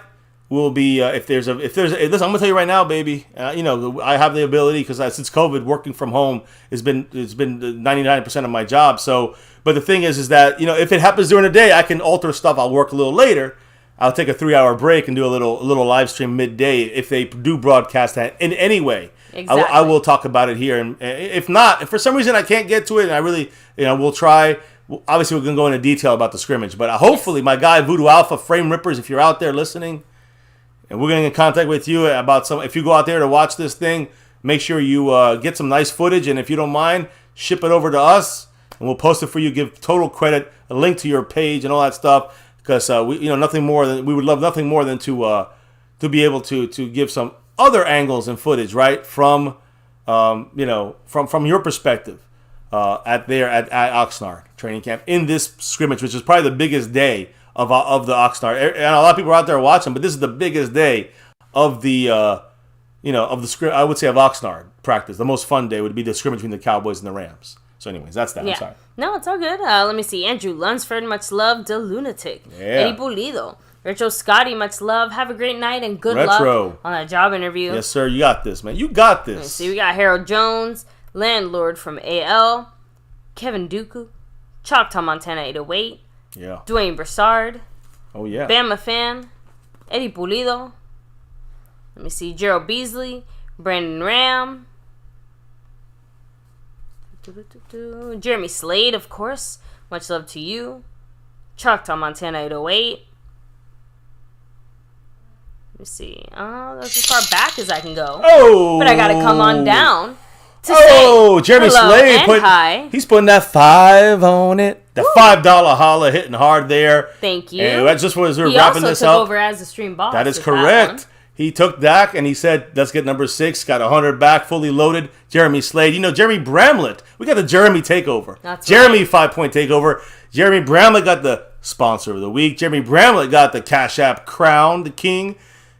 But he's also in the lead on the Cash App side. He's also, Jeremy Bramlett's on the lead on the overall board, but not by much. I know you got Jason Renfro up there in second. Right behind him is Scott Yak in third. But Jeremy Slade is now in fourth and in full command and coming up the board. We'll see what happens. Will it be a Jeremy Slade takeover? Because he's got the 100 points on that stream boss right there. Our brother from Hawaii, part of the Cowboys Ohana. Aloha and thank you for being here with us. And the drop of the 5 on it, I got to hear what he's got to say. That's right. I got to hear what he's got to say. Did we say it? Did I say it already? No, I didn't say it. No. What No, did the great Jeremy Slade have to say, baby, after that? Well, he said, $5. Aloha. Saw you guys take over New York City. Thanks for repping that star over everything. Both of your commitments to the Cowboys are amazing. Mahalo, Ohana. Yes, thank you. Thank you, Jeremy, again. Everyone's commitment here to the Dallas Cowboys is amazing and awesome, and you are amongst your people here. Yeah, we're all together, We're united. all in this together. United by this star over everything, guys. Yes. So truly appreciate you guys. The takeover is official. And Jeremy Slade, the Jeremy takeover, right? Four takeovers from the Jeremy side. And Jeremy Slade, the fifth Jeremy here, got that stream boss fully loaded. So guys, on that note, and you did the shout out. So hope you enjoyed this breakdown, live discussion breakdown. We're going to do this every single week with every single game. You know, we've done it for 4 years, entering this to the first of our 5th year of doing this, along with the simulations and all that, guys. Truly can't be, you know, more appreciative of you guys here, the family, grassroots, and that's the way it's always been here. Thank you guys for being part of this thing here, whether it's a half an hour, a minute, 2 hours, 3 hours, the whole game and beyond. Thank you for being here with us, rocking it with the star, with the family. Can't do this without you guys. And again, just to remind everybody, you know why we do this every single day and night. You know why. It's about that navy blue. It's about that silver, too, as you can see above everything. It's always about that star over everything, guys. Win, lose, or draw, good, bad, or ugly. Never forget the number one thing here, now, and forever. We're repping that star over everything. And also, here at My Cowboys Family, never, ever dare forget. We did it in the middle of Washington Square. We did it on top of the rooftop in the penthouse suite. No, on top of the roof there, the little roof bar they had. We said now every we get night. to say it officially for the 2021 Dallas Cowboys Oh season. yeah, it started as it begun. Much love to Jay, you know, a lot of Jays. Jimmy Johnson, much love, and Jerry Jones finally doing this on Hard Knocks for Jimmy. So all we gotta say, and here now and forever, never ever dare forget this. Go Cowboys! Hell yeah, let's get that number 6. That's right. And beyond. Let's go Cowboys. You know the deal. Much love to everybody. Appreciate you guys dropping the knowledge in the chat. Knowledge in that chat all night long. Dropping the love from above specifically. We got LA Lake Show. We got skeptical fans staying skeptical. Dwayne Broussard, Jason Renfro, Scott Yak, the Yak Attack, even Eastside Harold. You got Eddie Pulido, and you got Jeremy Slade. So much love to everybody who dropped the love here tonight, and we'll see you back here tomorrow, giving a much more concise and informative kind of post game, kind of live stream. Talk about the injuries, the good, the bad, the ugly that we maybe have missed during the game, but I think we caught a lot of this. Ty Nseki, Terrell Basham. Yes, we did. Now I think